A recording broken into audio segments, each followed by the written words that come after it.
Welcome to my channel. Hogwarts. I'm practically a culinary master, and only now they're calling me to Hogwarts.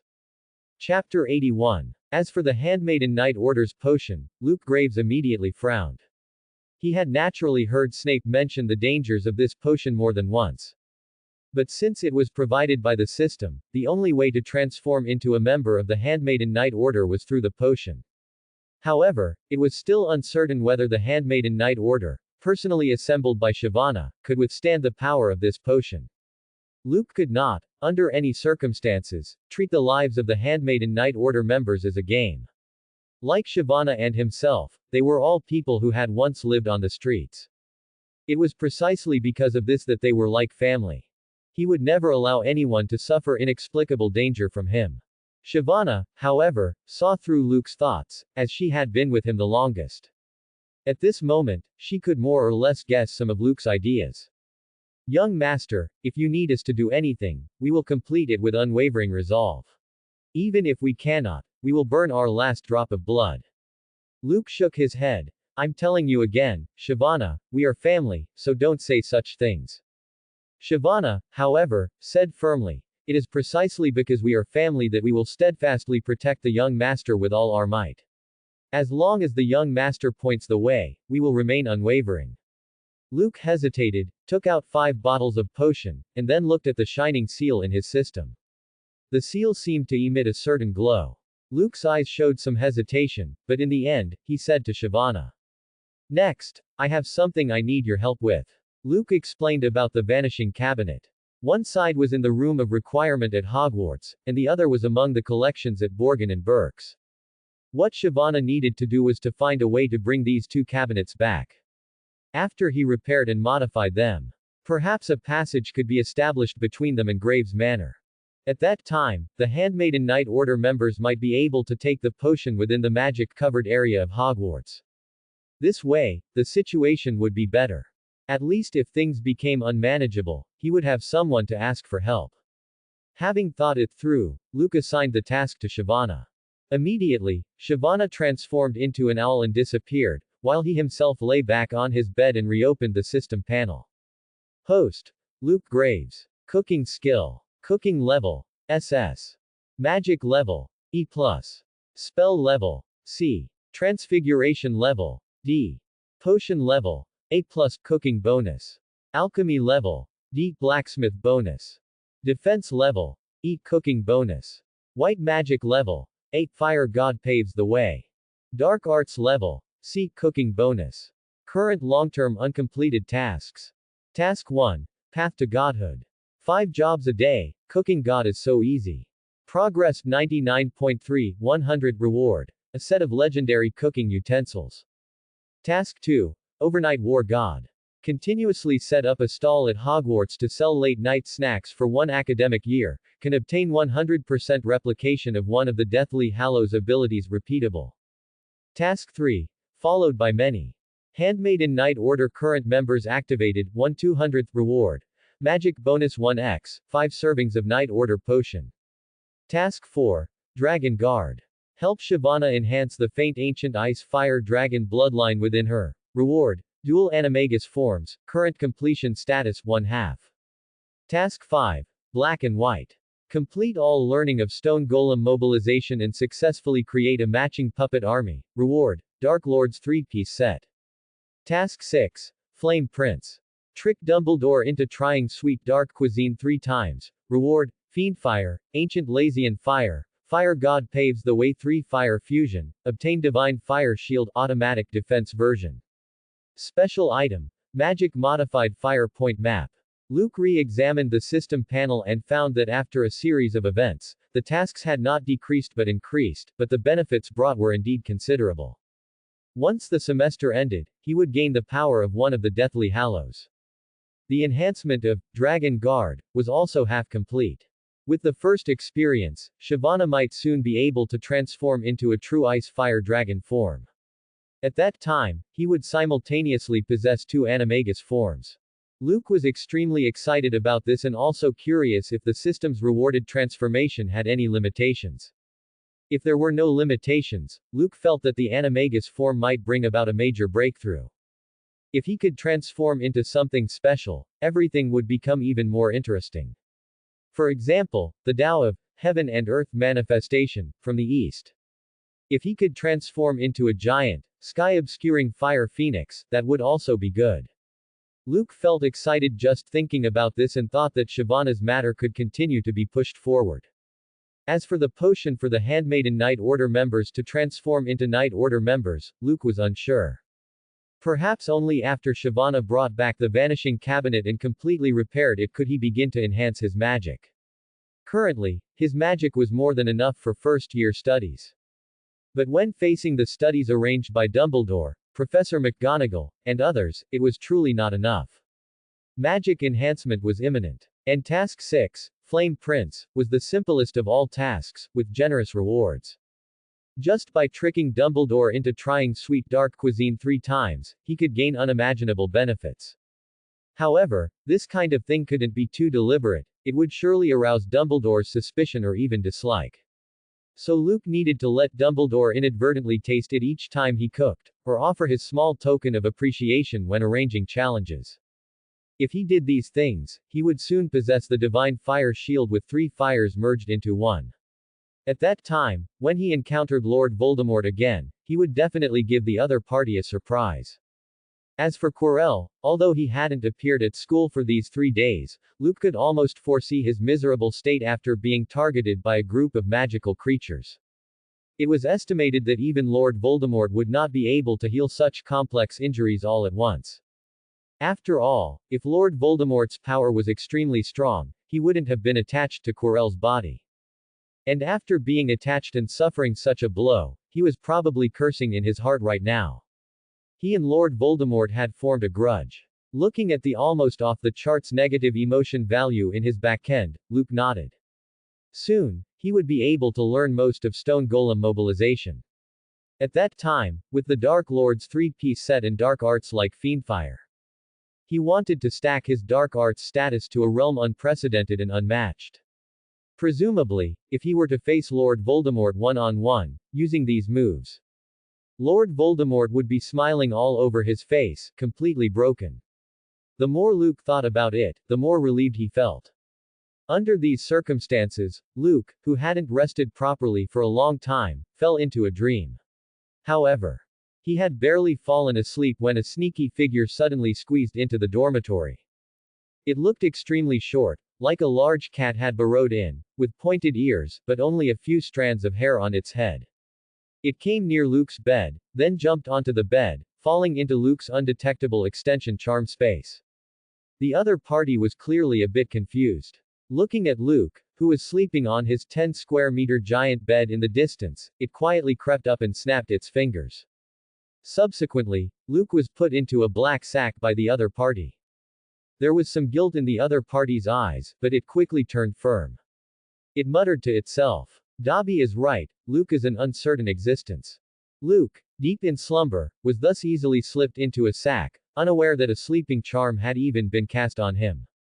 The person carrying Luke's black sack limped quietly out of the extended space. The next moment, Bew. He instantly vanished from the room. Luke disappeared without a sound.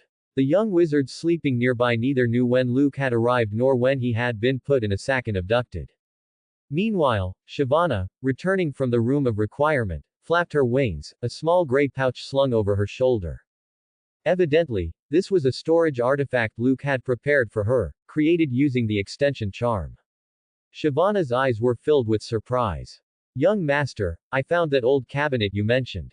I've brought it back." Shyvana excitedly rushed toward the extended space, only to find that Luke's figure was already gone. Her expression instantly darkened, and a sense of foreboding arose within her. The young master was clearly exhausted. He was clearly resting in bed, so how could he disappear in just a moment? Something must have happened. Since the awakening of a portion of her ice-fire dragon bloodline, Shyvana felt that all her 5 senses had been greatly strengthened, increasing severalfold. At this moment, alertness flared in her heart, and the strange scent lingering in the air made her realize a special creature must have entered the space just now, and the young master subsequently vanished. All of this proved that the young master had been kidnapped. Shyvana's eyes instantly sharpened. Who dares to harm her most beloved young master? They must have a death wish. She drew the long and short dual swords, surging with red and blue magic, from her pouch, changed into a sleek and dashing battle uniform, and adopted a posture ready to fight to the death. Then, she stuffed all the necessary weapons, including a revolver and a Mauser rifle, back into her pouch. Carrying the small backpack, she transformed back into a small owl and flew out. She needed to find the culprits and make those who hurt the young master pay the price. On the other side, Harry and Ron returned from the castle outside Hogwarts, their faces clouded with worry. Their eyes were full of confusion, because they had just gotten all the information they wanted from Hagrid. Since Hermione was attacked by the troll, the friendship between Harry, Ron, and Hermione had grown even closer. However, the fact that Luke had been missing for the past few days made them uneasy. After all, the last time Luke disappeared, he had shown up at Hagrid's place. Had something happened to him nearby? The worried Harry and Ron naturally wanted to investigate. Unexpectedly, Hagrid not only said Luke was fine but also told them not to worry. The two, unwilling to give up, kept asking questions and finally learned about the Philosopher's Stone and the Cerberus, clarifying everything. Harry seemed to realize that an unknown plot was brewing, and what was hidden behind the trapdoor was exactly what Dumbledore wanted to protect. But who was the one who robbed Gringotts? And what exactly was that item? The three pondered deeply. Harry and Ron, however, were grimacing because of the stew Hagrid had made. Ron couldn't help but gargle with his cup of water. Harry, did Luke really make Hagrid eat this stuff? This is too disgusting. Harry stood beside him, trying not to laugh. Ron, did you forget? It's possible that Luke's cooking is exceptionally delicious, and Hagrid just has low culinary talent. Ron suddenly realized. I knew it. Luke's cooking couldn't possibly be this bad. Yet judging by Hagrid's expression, he looked like it smelled terrifyingly good. I really don't know what Hagrid will serve us next time we visit. Harry, can you take on a bit more?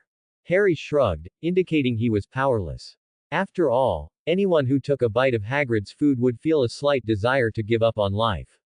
They just didn't know how fragrant the insanely spicy hot pot they ate in the Forbidden Forest had been, causing Hagrid to constantly reminisce about it.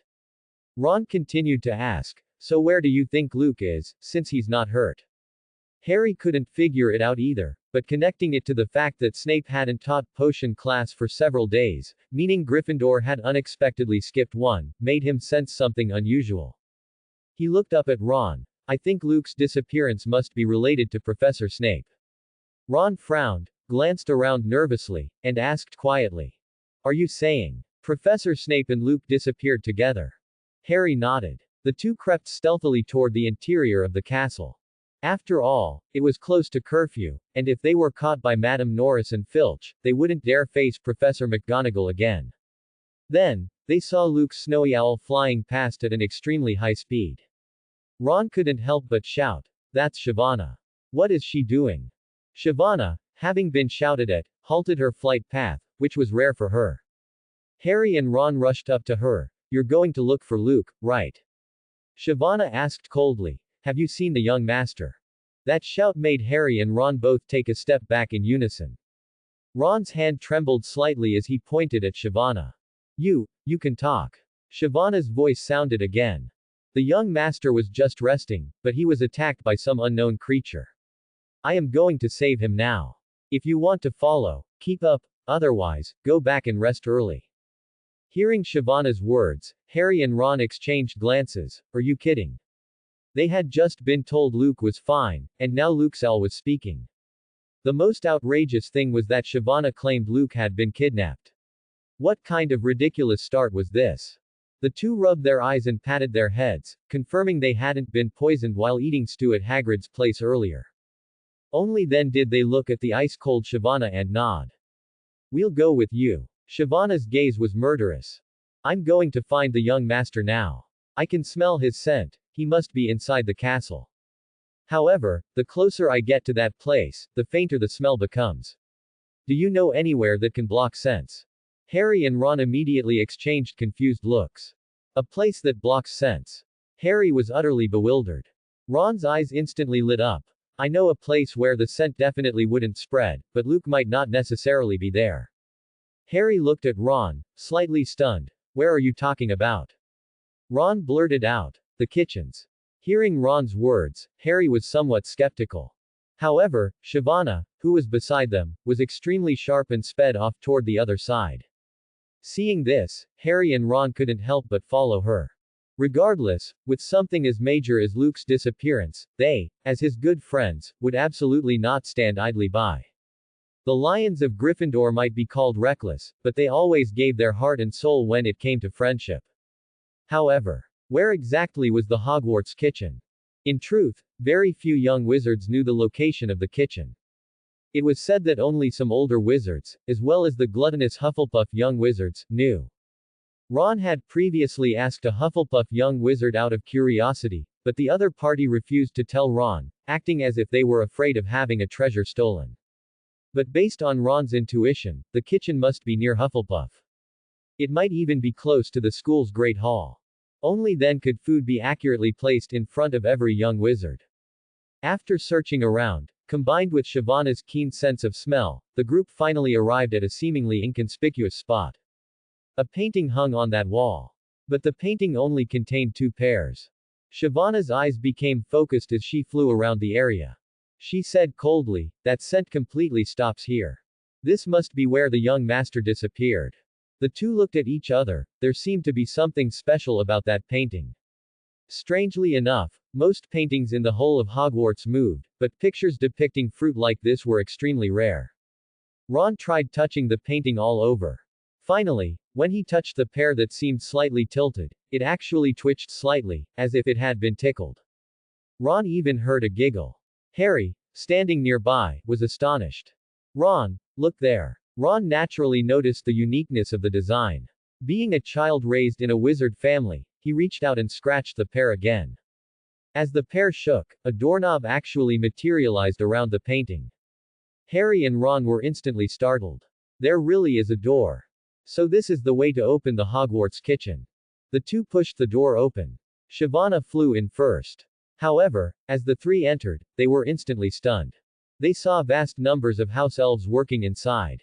Since it was already night, most of the house elves were busy washing dishes and tidying the stoves. The unexpected appearance of Ron and the others immediately caused all the house elves to cry out in surprise. According to their usual rules, after a young wizard accidentally stumbled into the kitchen, they would offer them plenty of delicious food. Unfortunately, today, the head chef had made a big choice. He had kidnapped a human young wizard. And that human young wizard was currently locked in a cupboard by the head chef, confronting him. The sudden intruders scared them out of their wits. If this were discovered, the reputation of the house elves and their jobs at Hogwarts would be completely lost. The house elves were terrified and scattered, scrambling backward. Seeing this scene, Shyvana immediately understood, as she had already smelled Luke's chi. They watched as she swooped down from her owl form, instantly transforming into a stunning figure, tall and slender, wearing a tight combat suit. Her posture was heroic and valiant. She was incredibly cool. Ron and Harry looked shocked as she pulled out 2 short swords, radiating magical brilliance. Just by waving them, one could feel the terrifying power contained within. Ron immediately couldn't help but shout, "Holy hell, that's amazing." Harry also couldn't help but give a thumbs up, exclaiming, "So fierce." So Luke had been hiding so many tricks from them. That's not an owl. That's clearly the owl warrior everyone envies. Ron was practically drooling with envy. Luke is living too well. Not only is he great at cooking and studying, but even his owl is this extraordinary now. He suddenly recalled Scabbers, his rat with a missing toe, while Harry thought of his Hedwig. Both of them suddenly felt that their own pets were instantly lacking. Shyvana stepped forward, her face filled with murderous intent. She said coldly, "You criminals. Hand over the young master." Basement level. In the Slytherin common room. Damp vines clinging to the walls emitted a faint green glow, illuminating the surroundings. Malfoy's expression was ugly, because tonight was actually the day of his duel with Luke. He heard that Luke had been missing for 3 days. But he didn't have the courage to confirm this matter with the Hufflepuff students. With his abilities, even if he brought another person, he still couldn't beat Luke. He had already deeply realized this situation during Transfiguration class. If he had known Luke was so powerful, he wouldn't have dared utter those words. However, Luke's disappearance seemed to give him a chance to breathe. But the hateful Harry Potter and Ron were constantly fanning the flames, spreading the word that they would help him and Luke find a dueling spot, just to embarrass him. Many young wizards nearby had heard about it. If he shamefully ran away, the House of Malfoy's reputation would be utterly ruined by him. Malfoy was pacing back and forth anxiously. Curfew was approaching, which was exactly the time he had previously agreed upon with Luke. He was waiting for a letter from an owl. Having lost his judgment, he wanted to ask his father what to do. After all, provoking an enemy you clearly couldn't defeat seemed unwise. But his aristocratic pride prevented him from lowering himself. Draco Malfoy, utterly helpless, finally decided to protect himself. In the afternoon, the mentally exhausted Draco found Filch and told him that Harry and the others would be holding a duel that night. Filch naturally reported the matter. This meant that tonight's duel would be cancelled and stopped no matter what. Then he wouldn't face the consequence of being beaten senseless. Thinking of this, Draco Malfoy breathed a sigh of relief. Although this act lacked martial virtue and damaged aristocratic dignity, it was still better than having his face rubbed on the ground and never recovering. Finally, the owl returned. He hurriedly opened the letter sent from home. It bore the handwriting of Lucius Malfoy. My son, if you are destined not to be an enemy's opponent, then try your best to make peace with him. All powerful people should become assets to our House of Malfoy. As for losing face, an elegant noble always stands high above, rather than sinking into the mud. Time is the best guarantee for proving everything. For the House of Malfoy to continue, a smarter mind is naturally required. Draco Malfoy finished reading the letter and finally relaxed. His father actually approved of his actions. Draco pondered the situation and decided to find an opportunity to have a frank discussion with Luke. Having completely let go of his worries, his face finally regained some color. But immediately afterward, an extremely strong feeling of hunger came from his stomach. He had been so consumed by anxiety before that now he felt like he was starving to death. Food. Where is the food? As a proper noble, he naturally wouldn't carry snacks with him. This now made his situation difficult. If he didn't eat something soon, Draco Malfoy felt like he would croak right there in the dormitory. At this moment, his eyes were glowing green, and he looked exactly like a starving wolf. Thus, he slipped out of the Slytherin common room. Malfoy, after leaving the Slytherin common room, appeared exceptionally cautious. This was because both his promised duel with Luke tonight and his earlier self-exposure could lead to professors intensifying their nighttime patrols. Filch and the keen-nosed Madame Norris would naturally also be roaming throughout Hogwarts Castle. Although Draco Malfoy knew it was somewhat dangerous to be out at this moment, compared to the burning sensation in his stomach from near fainting due to hunger, taking some risks was acceptable. Meanwhile, in the Hufflepuff Dean's office, Professor Sprout gently massaged her shoulders and lower back, letting out a slight sigh. Indeed, with age, dealing with some of the school's lesson plans felt a bit overwhelming. It had just reached curfew, yet she already felt an ache in her back and legs, and a bit dispirited. Pomona Sprout brewed a cup of her homemade, refreshing coffee, and its bitter taste instantly gave her a jolt. However, at this moment, she suddenly felt a bit hungry. Lately, ever since she started eating Luke's cooking, the food made by the house elves somehow tasted bland. Sprout sighed inwardly. Having a young wizard from her own house with excellent cooking skills didn't seem to be entirely a good thing. At least now, her cravings were acting up. But that child, Luke, had been secretly dispatched by Dumbledore and had disappeared for several days. It would be quite difficult to find him again. Sprout stared at her office. Unlike the other professors, her office was extremely minimalist, yet filled with a vibrant spiritual chi. Rare herbal plants bloomed with unusual charm under her care. What was most astonishing was that in a corner of the office, there was also a very simple stove, with some firewood even piled next to it. From this, one could imagine the professor's daily routine. Truly worthy of being the Dean of Hufflepuff. Purely in terms of eating, Sprout seemed to be no less skilled than Luke. However, she looked at her spice reserves, which were emptier than her pockets, and her face immediately fell. She shouldn't have shown all her provisions to Luke. This young wizard from her own house was ridiculously wealthy. She had been happy at the moment and had given away all her provisions in one go. Now, trying to cook something was quite impossible. She couldn't just gnaw on a fish or a potato to forcibly suppress her hunger, could she? Professor Sprout gently swirled the coffee in her hand. The more she drank, the bitterer it became, and the hungrier she felt. Finally unable to bear it, she left her office. It seemed she had to go to the kitchen to get some supplies from the house elves. Although the food made by those little elves lacked originality, at least their fried eggs and sandwiches were somewhat acceptable. Anyway, it was nighttime. Making do would be fine, otherwise, she would gain weight again.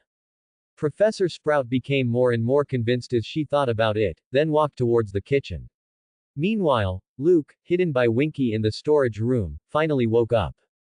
He felt like he had a dream, a very long dream. In the dream, he seemed to be captured by a monster with bared fangs and claws. It was sometimes high, sometimes low, and swallowed him whole in one gulp. No matter how he struggled, he couldn't escape, feeling as uncomfortable as if he were drowning.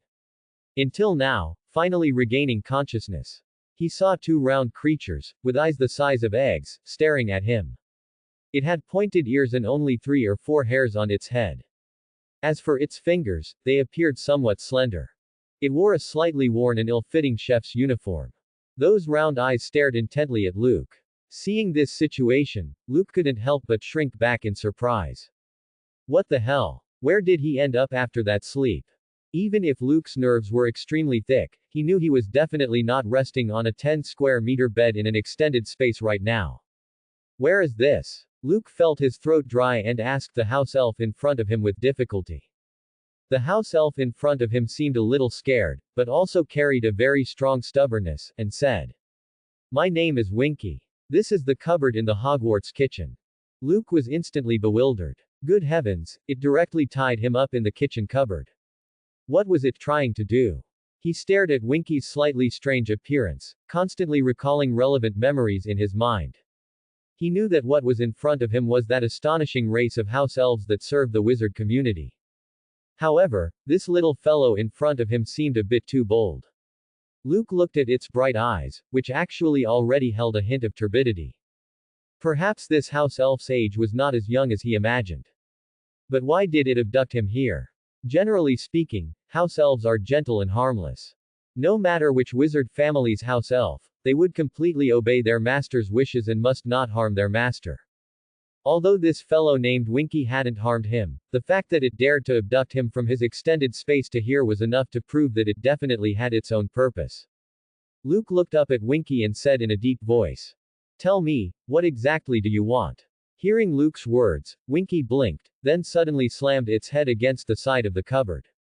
It said in a trembling voice, "Although kidnapping a young wizard is a disgraceful act at Hogwarts, I must challenge you. Your existence severely threatens the survival of the house elves. No matter your reason, you cannot kick the house elves out of Hogwarts." Luke was completely stunned. What? When did he have the right to kick house elves out of Hogwarts? His mind was blank. Speaking of which, who wouldn't like such hard-working house elves? Besides being a bit ugly, their household magic and cleaning magic were absolutely superb.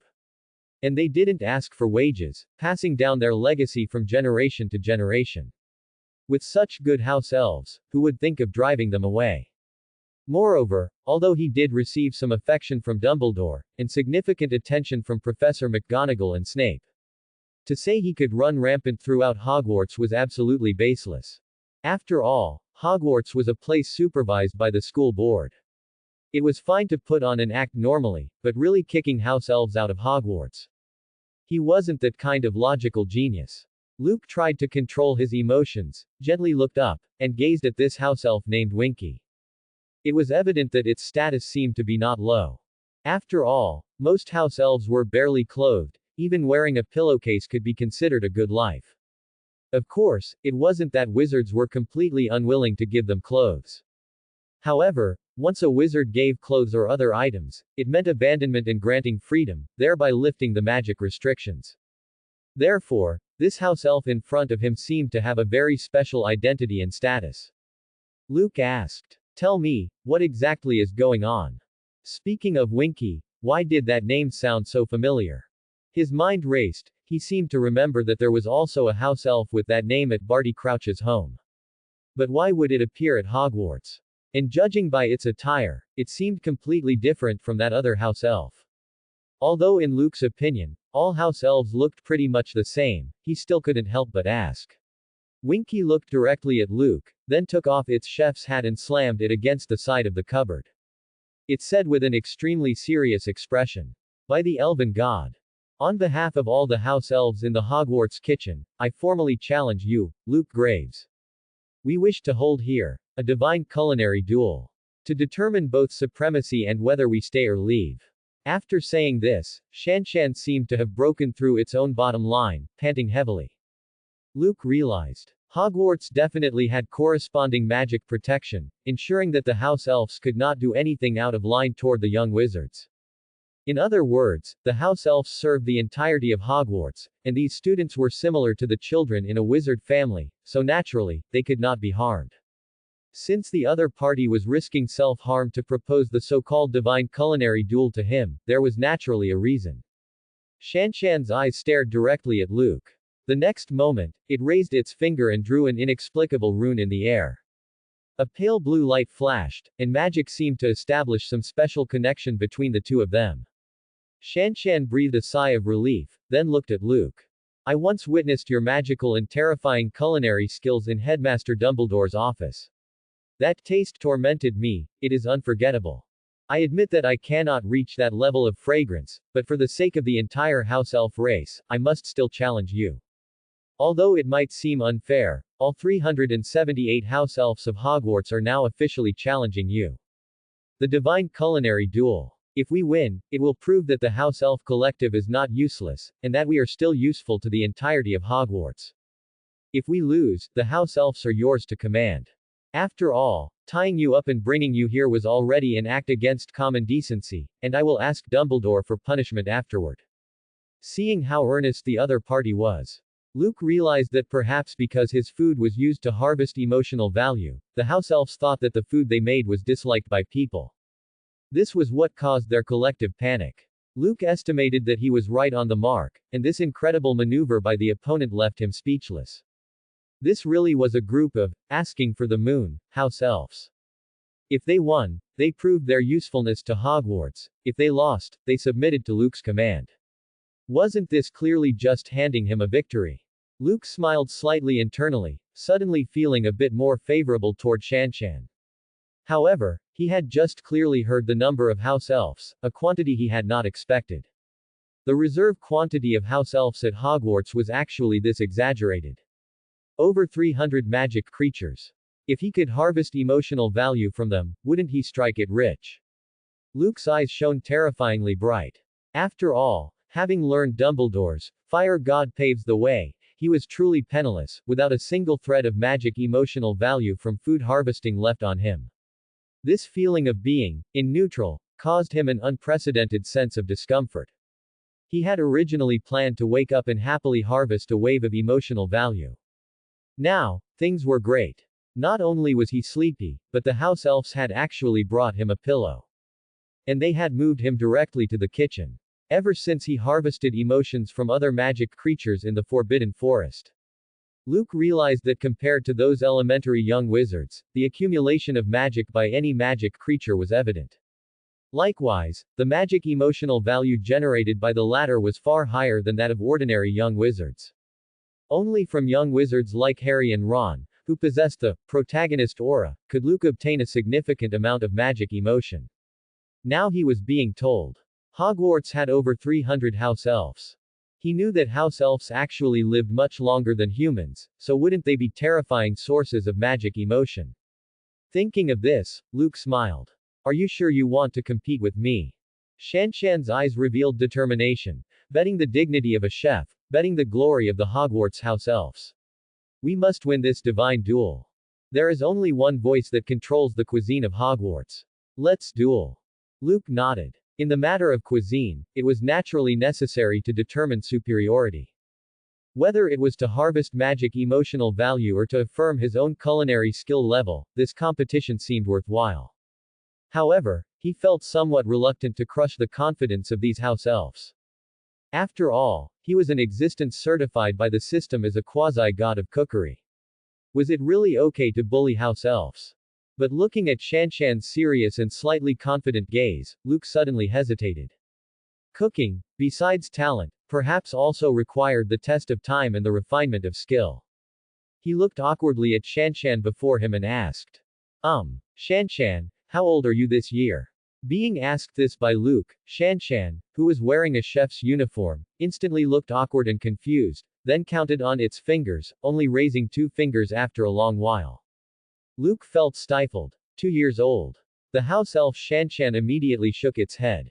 Luke guessed again. 20 years old. Shanshan continued to shake its head, blurting out directly, I am 202 years old this year. My birthday just passed the day before yesterday. Luke took a deep breath. Sure enough, the lifespan of a house elf was exaggerated. This Shanshan was over 50 years older than Dumbledore. It truly was an elf that served 3 generations of people. People came and went, but it remained. He hadn't had time to continue complaining. The closet door was suddenly pushed open by a hand. Luke and Shanshan turned their heads simultaneously and saw a timid house elf peering in at them. Head chef, a group of people has broken into the kitchen. They are demanding Luke Graves by name, and they even threatened that if we don't hand him over, they will blow up the entire Hogwarts kitchen. The woman leading them carries a terrifying aura, seemingly like that of a dragon, yet different. In short, everyone is afraid of that power. I'm a little scared. Why don't we let him go now? Shanshan stared at the other party, speaking in a calm tone. I have already reached an agreement with Mr. Graves. This divine culinary duel has been approved by Mr. Luke Graves. Mr. Luke, could you help us stop their actions? After all, although we possess considerable magic, striking a young wizard is something we absolutely cannot and are unwilling to do. We are all the most loyal employees of Hogwarts. Hearing this, Luke immediately nodded. He didn't know who had come to rescue him, but if someone knew he was missing, it was most likely Shyvana. Given her impatient and explosive temper regarding rescues, Luke could almost picture Shyvana's beautiful eyes filled with killing intent and a murderous aura. The value of this head maid continued to rise. However, he also breathed a sigh of relief. It seemed Shyvana knew this was Hogwarts territory and hadn't simply charged in, otherwise, the situation would truly be irreversible. Seeing Luke nod in agreement, Shanshan, who was the head chef, also couldn't help but relax. Immediately, it looked at the reporting house elf across from it and said, Shanshan, you lead the way. Mr. Luke and I will go out now. The closet is a bit narrow. Let Mr. Graves go out first. Luke froze for a moment, having noticed a key detail. You said your name is Shanshan. The house elf who was the head chef nodded. What about it? Luke asked, pointing at the reporting party with a bewildered expression. The head chef pointed at the small house elf and said, Oh, that one. Its name is Shanshan. Luke was stunned. Both of you are named Shanshan. Seeing both parties shake their heads simultaneously. The tone of our names is different. Luke instantly felt his head ache. What kind of bizarre situation was this? Luke's incredulous expression made the house elf next to him a little awkward. Immediately, the head chef house elf pointed at the messenger house elf and said, Mr. Luke Graves, his name is Winky. It's slightly different from my name, Winky, you can probably tell from the pronunciation. Luke looked like he wanted to complain. It would be a miracle if he could tell the difference, they sounded exactly the same, alright. But his face had become somewhat mechanical, and he finally couldn't help but ask, do you know the Winky from Barty Crouch's home? Hearing Luke's question, Winky, the head chef, immediately brightened its eyes, then looked at Luke with fervor. Mr. Luke Graves, have you seen my great-grandson? Is it doing well at Barty Crouch's home? I rarely heard news of it after Barty Crouch's home acquired our Winky house elf bloodline. Now, hearing your words, it seems there are still descendants continuing. Tears welled up in the house elf Winky's eyes, it seemed genuinely sad, and it wiped its tears with a rag. Luke was momentarily confused. That one is also called Winky. And you two are also called Winky. The house elf shook its head and said, each of our pronunciations is truly different. But if you understand it that way, besides us, there are 7 other house elves at Hogwarts also named Winky. We come from the same bloodline, so our names and pronunciations are naturally very similar. Alright, alright, alright. So this is how it's going to be played. What's the difference between this and Wong Fugi?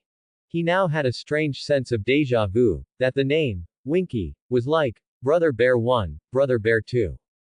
From a human perspective, they were completely the same, all bears, but from their perspective, the differences between them might be as great as between an ape and a dragon. But the messenger house elf Winky was a bit anxious, almost in tears. Mr. Luke Graves, please go out quickly. The other party is really about to tear down the kitchen. Hearing its words, Luke finally put away his curious emotions and followed it out. He immediately saw Shyvana. A girl holding 2 swords, her body radiating magic. The ice and fire dual-colored magic flames seemed capable of incinerating everything around her. Behind her were Harry and Ron. The 2 of them looked exactly like Shyvana's pendants, harmless. They drew their wands, not knowing whether to fight or not, feeling somewhat awkward. Who would have thought that Shyvana alone could intimidate a group of house elves into trembling fear? Luke turned to look, only to see the house elves in the corner squeezed into a dense, dark mass. He immediately said impatiently, Shyvana, put away your divine ability. I was just invited by head chef Winky as a guest to have a cooking showdown with him. Seeing that Luke seemed fine, Shyvana quickly put away her dual swords and rushed over, touching him from head to toe. Young master. No matter how important something is, you should inform me in time. If I couldn't find you again, I'm afraid I really wouldn't be able to control myself and would go on a rampage. Luke immediately said to Shyvana with a serious expression.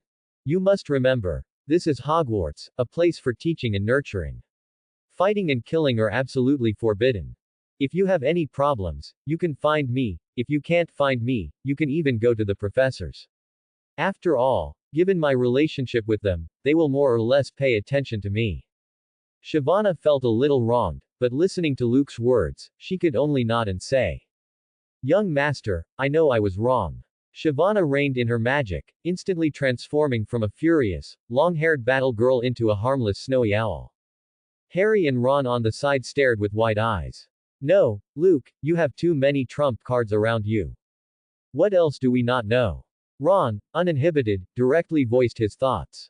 Then he continued, you don't know that Harry and I went to Hagrid to ask about you, and he said you were perfectly fine. He even cooked us a terrible pot of food, saying you taught him. Harry and I almost threw up from eating it. We didn't want to eat anything for several days. As soon as we got back, we heard you were in danger, so we rushed over eagerly. What do you think? We're good brothers, right? Harry looked at Luke, naturally with a similar expression. Luke couldn't help but smile. Indeed, good brothers. Then he said to Harry and Ron, since you're here, don't leave. I'm going to have a friendly sparring match with the house elves to discuss cooking skills. Ron immediately shouted, then won't we be able to eat our fill at once? Can the house elves' cooking compare even a tiny bit to yours? Luke was immediately a little speechless. Ron, this kid, was indeed a bit too outspoken, even saying something like that directly. Harry, awkwardly picking at his hands beside him, tugged at Ron and pointed to the group of house elves in the distance who were staring directly at them. Over 300 pairs of eyes, each as white as light bulbs. Ron felt the pressure from the house elves for the first time. He immediately laughed awkwardly. I didn't mean that. I was just saying that what you cook, Luke, is simply too delicious. I'm not used to other people's food. Although Ron was trying his best to explain, the house elves' aura clearly became heavier. There seemed to be a sense of collective determination. Evidently, Ron's few words had completely ignited the house elves' fighting spirit. Harry awkwardly made small talk with Luke. Where have you been these past few days? Ron, Hermione, and I have heard a lot of news recently. Last time, Hermione actually encountered a troll. It was so scary. Inside the Defense Against the Dark Arts class office, a burst of black mist bloomed. Amidst a hiss, Quirrell curled up in a ball, looking wronged. Master, save me quickly. Those curses are killing me, and now I'm so severely injured. If Master doesn't save me, I might really be finished. Quirrell's voice was extremely hoarse, as if he had encountered something terrifying. And Lord Voldemort said sharply. You useless fellow. You can't even dodge a small attack from a magical creature, what use are you to me? If I had a body, a single fiendfire would turn those magical creatures to ashes. Ever since I attached myself to you, this useless fellow, I haven't had a single good day. Lord Voldemort's voice was extremely cold. As the legendary Dark Lord, as the great Dark Wizard King most feared and respected by wizard Death Eaters, he was now living like a rat in a gutter, and having to coexist with a useless fellow like Quirrell, he found it intolerable. Quirrell pleaded tearfully and with a sense of grievance. Master, no matter what, please grant me life. If I die, you won't be able to stay at Hogwarts. After all, my identity as the Defense Against the Dark Arts class professor is still somewhat useful to you. Lord Voldemort fell silent. Although his magic was immense, Quirrell's body truly had no hope of salvation, it was even worse than an alchemical puppet.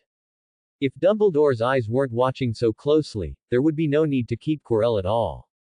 However, at the moment, any use of dark arts would cause fatal damage to Quirrell's body, and he was temporarily unable to come up with a solution. Quirrell said again, sounding wronged. Master, if it were that child, perhaps his food could have a different effect on us. Lord Voldemort was stunned by the words, then erupted in rage. Silence. You useless fellow. Are you thinking of finding Luke Graves, the one who damaged my soul? Lord Voldemort, attached to Quirrell, shut down. It was the literal meaning of shutting down. Lord Voldemort voluntarily closed off his consciousness. This was the first time he had done this since possessing Quirrell. On one hand, he absolutely could not accept that fellow Quirrell begging the intensely hated Luke Graves like a stray dog to heal his injuries and soul damage. On the other hand, his power had indeed diminished too much at this moment. Before, he could still cast Avada Kedavra, but now, given his condition and Quirrell's body, casting powerful dark arts was completely impossible. After all, in the Forbidden Forest, because Quirrell slipped and was hit by a unicorn's holy lightning strike. That thing was not fake, it was specifically designed to cause damage to the soul. And since Quirrell was his host body, he could not let Quirrell's soul completely dissipate. Once Quirrell completely died, the aura emanating from him would be exposed, inside and out, as Tom Marvolo Riddle. With Dumbledore's eyesight, he would be able to see his true situation immediately. At that point, he wouldn't even have a chance to escape. Therefore, at that time, he was forced to block that fatal blow for this accursed and lowly servant. However, the conflict between the holy attribute and his dark arts was far more intense than he had imagined. Coupled with the fact that he had also consumed unicorn blood, under the dual effect, Lord Voldemort was indeed somewhat weak. At this moment, sealing off his 5 senses to recover his soul power was only one aspect. The other aspect was, out of sight, out of mind, he didn't want to see Quirrell doing such lowly things. That was far too beneath his status as Lord Voldemort. Quirrell limped and wandered through the Hogwarts castle, planning to try his luck. After all, students and professors had been spreading rumors about Luke and Snape disappearing these past few days. Although he didn't know what they were up to, he probably didn't have many days left. So it was necessary to search now. He heard that Luke set up a stall every night in the Hufflepuff common room to sell late-night snacks. If he was lucky enough to run into Luke, he definitely needed to buy a few portions to properly replenish his physical strength and soul. If he kept wandering around with his master like this, he really wouldn't be able to hold on. His master was the same way. He clearly tacitly agreed, yet still acted all sunere. What was so shameful about eating food made by a young wizard? No matter how uncomfortable it was, it couldn't be worse than the pain in his body, right? Moreover, those injuries were originally caused by Luke. Wasn't it only right to eat his food? However, Quirrell was also glad that Lord Voldemort was cautious enough to keep himself covered in that black mist from beginning to end. Otherwise, if Luke had recognized them in the Forbidden Forest, he and Lord Voldemort wouldn't be having such an easy time now. Click. As he approached the Hufflepuff common room, Quirrell suddenly heard a door opening sound, like the stopper of an oak barrel being pulled out. Immediately, the Hufflepuff common room door was quietly pushed open just enough to create a gap. Soon, Hannah Abbott and Cedric quickly squeezed out half their bodies to look outside. Hannah looked around, while Cedric whispered, "Don't worry, Hannah. How many times have we been to the kitchen? It's rare that everyone is in the mood to gather tonight. So the late night snacks will naturally be handled by the two of us separately. Same old rule. I'm in charge of getting the chicken legs and meat that boys like, and you're in charge of asking the house elves for juice and small cakes that girls prefer. We work together, this is the fastest way." Cedric was still rambling on with his arrangements, his handsome face sweeping the surroundings, seemingly seeing no one. However, as the two squeezed out, they suddenly felt a wave of cold air behind them. Cedric instantly froze, his head turning back mechanically to look. What hit him was a foul smell of garlic, completely different from the aroma of garlic sauce.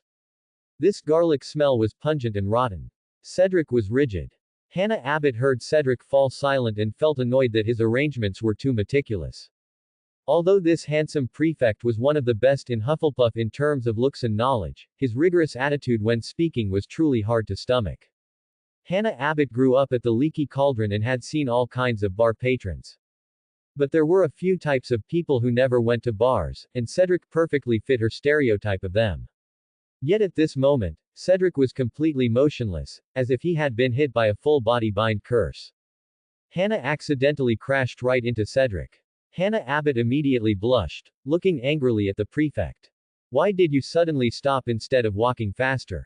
If you do that, I'll think you have strange ideas. I heard that Cho Chang from Ravenclaw and you have been flirting recently. You wouldn't want her to know that I just crashed into your arms, would you?" Hannah Abbott was truly a girl who grew up in a wizard bar, she spoke without any filter. Cedric originally wanted to reply. But the two of them, having just passed curfew, had run straight into Professor Quirrell of the Defense Against the Dark Arts class. Who could he complain to about this? Coupled with Hannah's string of comments just now, Cedric's face immediately turned completely red. He quickly winked at Hannah, but due to the angle, Hannah hadn't seen Quirrell. Instead, seeing that Cedric wasn't responding, she said, surprised and shyly, "Cedric, just talk, I was only joking. Why are you blushing? Don't tell me you actually have feelings for me." Hannah Abbott immediately took a step back, feigning surprise. "I'm telling you, even if you want to pursue me, I'll need to think about it. And you'll have to deal with Cho Chang yourself." Cedric truly wished he could stuff his own smelly socks into Hannah's mouth at that moment. But he still spoke with great respect. "Professor Quirrell." Hannah was about to continue teasing, but Cedric's words instantly startled her. Her instinct was to hide back in the Hufflepuff common room, but then she thought better of it. They had already been discovered. Professor Quirrell had also heard the embarrassing things she said, she felt utterly mortified. She peeked out and saw Professor Quirrell, whose face was equally rigid, standing behind Cedric. Hannah Abbott involuntarily held her breath. This garlic smell was truly overwhelming. "Professor Quirrell, we were wrong. Please don't punish us." Hannah apologized and admitted her mistake bluntly, then continued. "We just wanted to go to the kitchen for something to eat, we really didn't intend to wander the castle at night. Besides, the kitchen is right next to us, so coming out for such a short distance shouldn't be a big deal, right?" Hannah watched Quirrell cautiously, only to see that Quirrell's expression looked worse than crying when he tried to smile. It was obvious that the other party wanted to force a smile, but the expression was too distorted. How could someone smile so horribly? Hannah silently complained in her heart. However, Quirrell forced that horrible smile and said to the two of them, "I'm looking for Luke. Luke Graves. Is he in your common room?" Hearing that Professor Quirrell had no intention of punishing them or reporting their late-night wanderings, both breathed a sigh of relief. Cedric was the first to regain his composure, and he quickly and sincerely addressed Professor Quirrell. "Professor Quirrell, the young wizard Luke Graves hasn't returned to the Hufflepuff common room for several days. We heard that Dumbledore arranged for him and Professor Snape to be busy with something." Upon hearing this, Professor Quirrell sneered. Given Professor Snape's personality, how could he possibly be mingling with a young wizard? That man is terrifyingly cold, and the master truly appreciates him, his loyal servant. Although he and Professor Snape are currently both servants of Lord Voldemort, their statuses are worlds apart. He had already risked his life, yet Professor Snape acted as if nothing was amiss. The Master simply couldn't bear to activate him. But Professor Snape had no idea that the Master had already possessed him. This, conversely, gave Professor Quirrell a subtle sense of superiority. However, after hearing that Luke had been missing for several days, Professor Quirrell's sense of superiority quickly vanished. Without Luke, what would he use to restore his soul? Without Luke, the body cursed by unicorn blood would continue to decay. Professor Quirrell started to panic. Then do you know when he will return? Professor Quirrell's anxious tone startled both Cedric and Hannah Abbott, who then cautiously replied. Well, we really don't know, Professor. Perhaps you could ask the principal. Professor Quirrell instantly stiffened. Nonsense. If he dared to ask Dumbledore, he would have done so ages ago. Why wait until now? If Dumbledore noticed any clues, he would instantly be crushed into ash by Dumbledore. Even Lord Voldemort at his peak dared not confront Dumbledore, let alone his current state, which is far weaker than even Lord Voldemort's lingering soul power. What does he have to fight back with? Should he sacrifice his life? Professor Quirrell immediately forced out another awkward smile. All right then, I understand. Just as he was about to leave, he turned his head back toward Hannah Abbott and Cedric. You just said you were heading to the kitchen. Cedric immediately nodded. Hannah Abbott was even more afraid that Professor Quirrell would suddenly change his mind and punish them, so she frantically signaled Cedric with her eyes. Cedric immediately understood Hannah Abbott's intention and quickly said, Professor, would you like something to eat too? After all, the things the house elves make at night are quite good. Professor Quirrell fell silent. Perhaps if he couldn't find Luke Graves, having a full meal first was a good alternative. After all, he was already used to the norm of following the Master, working 3 days and starving for 9 meals. Since it seemed his time might be short, dying with a full stomach wouldn't be so bad. Thinking of this, Professor Quirrell immediately nodded. Where is the kitchen? You two know, right? Cedric and Hannah both nodded, pointing to the portrait of the pairs not far away and saying. That is the Hogwarts kitchen, Professor Quirrell. You can tell the house elves anything you want to eat. They are very enthusiastic. As long as they have seen the dish you request, they can make it quickly for you. Professor Quirrell nodded silently, following the two toward the kitchen. Cedric and Hannah both breathed a sigh of relief. Their fear was that Professor Quirrell would report them. Now Professor Quirrell was accompanying them to the kitchen to sneak a late-night meal together. By any calculation, the three of them were now accomplices, and Professor Quirrell should have no reason to report himself. Thinking of this, the two completely relaxed, realizing they were secretly drenched in cold sweat. It seemed they had not chosen a good night for this venture. Otherwise, how could they run into a professor right after leaving? And it had to be the stammering, always mysterious Professor Quirrell. However, just as the two finished tickling the pair's armpit, and the door handle appeared, a faint light suddenly shone in the distance of the corridor. Immediately, the light rapidly approached as if floating. Cedric and Hannah Abbott felt the light quickly illuminating their surroundings, and their hearts immediately tightened, filled with bitterness. What exactly was going on tonight? It was like they had stumbled into a nest of professors. Who was patrolling the castle now? And would they be caught? Professor Quirrell should speak up for us, right? The two stood pitifully beside Professor Quirrell. And floating toward them from the distance was Professor Snape, resembling a giant bat. He immediately arrived beside the group, his expression extremely serious, and his eyes were unusually filled with coldness. What are you two doing wandering around the castle late at night? Hufflepuff, 10 points deducted. Cedric and Hannah Abbott pouted. Well, running into Professor Snape meant they wouldn't have an easy time of it. Sure enough, Professor Snape stared coldly at Professor Quirrell, his eyes filled with scrutiny. Professor Quirrell, you're not sleeping late at night. What are you doing here with these two students? Don't tell me you don't know the curfew rules. Furthermore, your name isn't on the patrol duty list tonight. Professor Quirrell squeezed out another awkward smile. Professor Snape, I was just a little hungry and came to the kitchen for food. After asking around, these two kind Hufflepuff young wizards were showing me the way. Perhaps you shouldn't punish them. Professor Quirrell tried hard to make his tone sound friendly, unaware that in Professor Snape's eyes, this was all a conspiracy. After all, Dumbledore had just mentioned that Lord Voldemort had returned and was nearby. This Professor Quirrell was full of strangeness. Professor Snape would never believe he had no connection to Lord Voldemort. Although he hadn't realized Professor Quirrell was Lord Voldemort, he clearly didn't want Professor Quirrell near the two young wizards. Hearing Professor Quirrell's words, Professor Snape immediately sneered. Is that so? Then I really shouldn't blame them. However, the points have already been deducted, and I won't be adding them back. Professor Snape said coldly. Hannah Abbott's face fell. All right, since all of you want to go to the kitchen, why don't I take a look around the kitchen too, and see what unknown secrets are hidden in this kitchen you all long for? Professor Snape stood behind the three, as if afraid they would run away, directly blocking their path of departure. It looked like he wouldn't give up until he had conducted an inspection. Cedric and Hannah Abbott lamented bitterly. What exactly happened? Why did they have to run into Professor Snape, that jinx?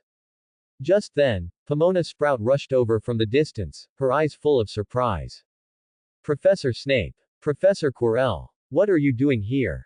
I was so hungry late at night that I couldn't sleep, so I came to get something to eat. Are you going to the kitchen too? This is quite rare. Let's all go together. Watching the group grow larger and larger. Hannah Abbott and Cedric's mouths were wide enough to fit an egg.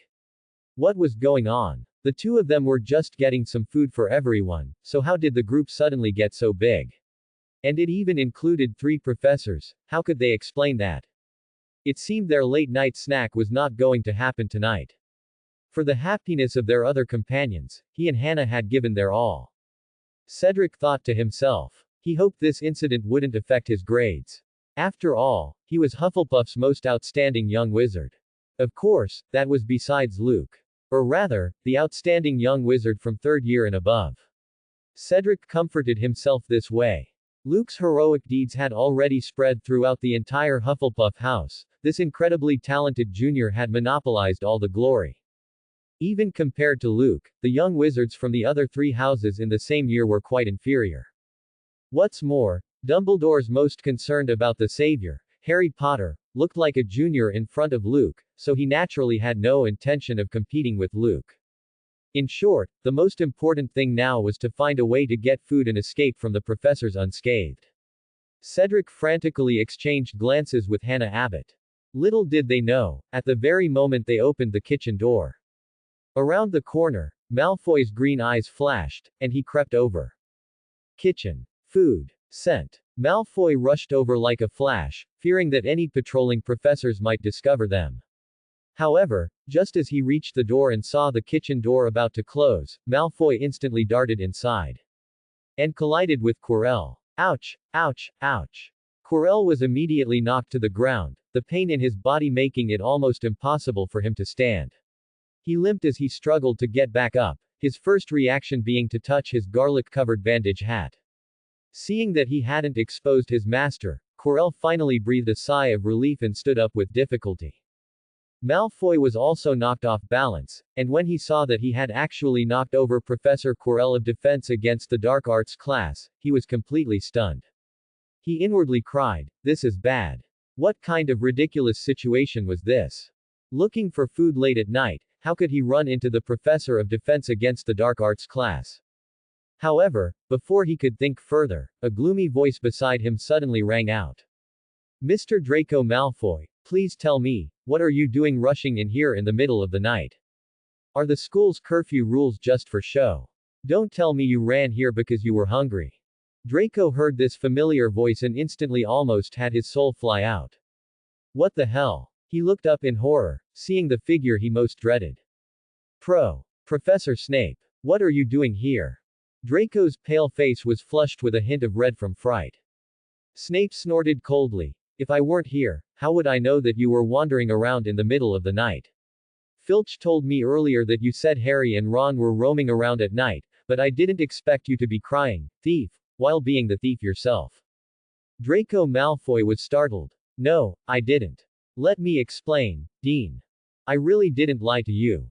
Harry and Ron kept insisting they wanted to find a dueling ground for me tonight." At this moment, Draco didn't care about much else and blurted out everything. Snape looked at Draco with suspicion, then asked, "So, you came to the kitchen for food?" Draco Malfoy's face instantly went pale, and he nodded frantically, like a startled marmot. But given the previous situation, Snape clearly didn't believe him. Malfoy was anxious, even offering the honor of the House of Malfoy as a guarantee. Just at that moment, however, Malfoy's stomach suddenly rumbled uncooperatively. The sound was so loud that Draco Malfoy, who always prided himself on being a noble, instantly flushed red. He looked at Professor Snape, then at Professor Sprout not far away, and then at Cedric and Hannah Abbott, who were watching with expressions of amusement, and felt like he wanted to die. This sound was so unnoble, so inelegant. He felt as if he had completely disgraced Slytherin. "Dean, I deserve to die." Malfoy completely bowed his head. And when Snape heard Draco's stomach rumbling from hunger, his initial coldness and suspicion lessened slightly. "All right, I'll believe you for now," he said coldly. "Tonight is truly lively. Everyone is flocking to the kitchen in groups. I want to see what's actually in the kitchen." At Snape's summons, everyone entered the Hogwarts kitchen. It must be said, the Hogwarts kitchen was quite spectacular. The efficiency brought by hundreds of house elves was astonishing. Snape waved his hand, watching the many house elves busy at work. And among these many house elves, the most conspicuous were two backs of heads. One had messy black hair, the other a full head of red hair. Snape immediately gritted his teeth. "Harry Potter. Ron Weasley. Can you two explain to me why you are here?" Malfoy was also somewhat surprised to see Harry and Ron. Ron and Harry were indeed stubborn. He had already informed the professors in advance and spread the word, all to avoid embarrassment for everyone. He hadn't expected these two guys to still dare to come out in the middle of the night. This was not Gryffindor's floor. They would probably be in big trouble if they encountered Professor Snape. However, this also indirectly proved that he hadn't been lying. Malfoy, instead, breathed a sigh of relief. The situation was unclear at the moment, so he didn't dare to stir up trouble casually. He only saw Professor Snape walk towards Harry and Ron. Explain. Why are you here? But before you explain, Gryffindor loses 20 points. Harry and Ron's faces were extremely grim, but thinking of Luke's matter, they decided to swallow their words. After all, whether it was about the owl or their friendship with Luke, they had an unspoken understanding in their hearts. Brothers are brothers, they absolutely cannot betray each other. At this moment, Snape still had a ball of anger in his heart. The number of people out exploring the castle tonight could almost make up a full wizard chess set. It was hard to say what these people considered Hogwarts rules to be.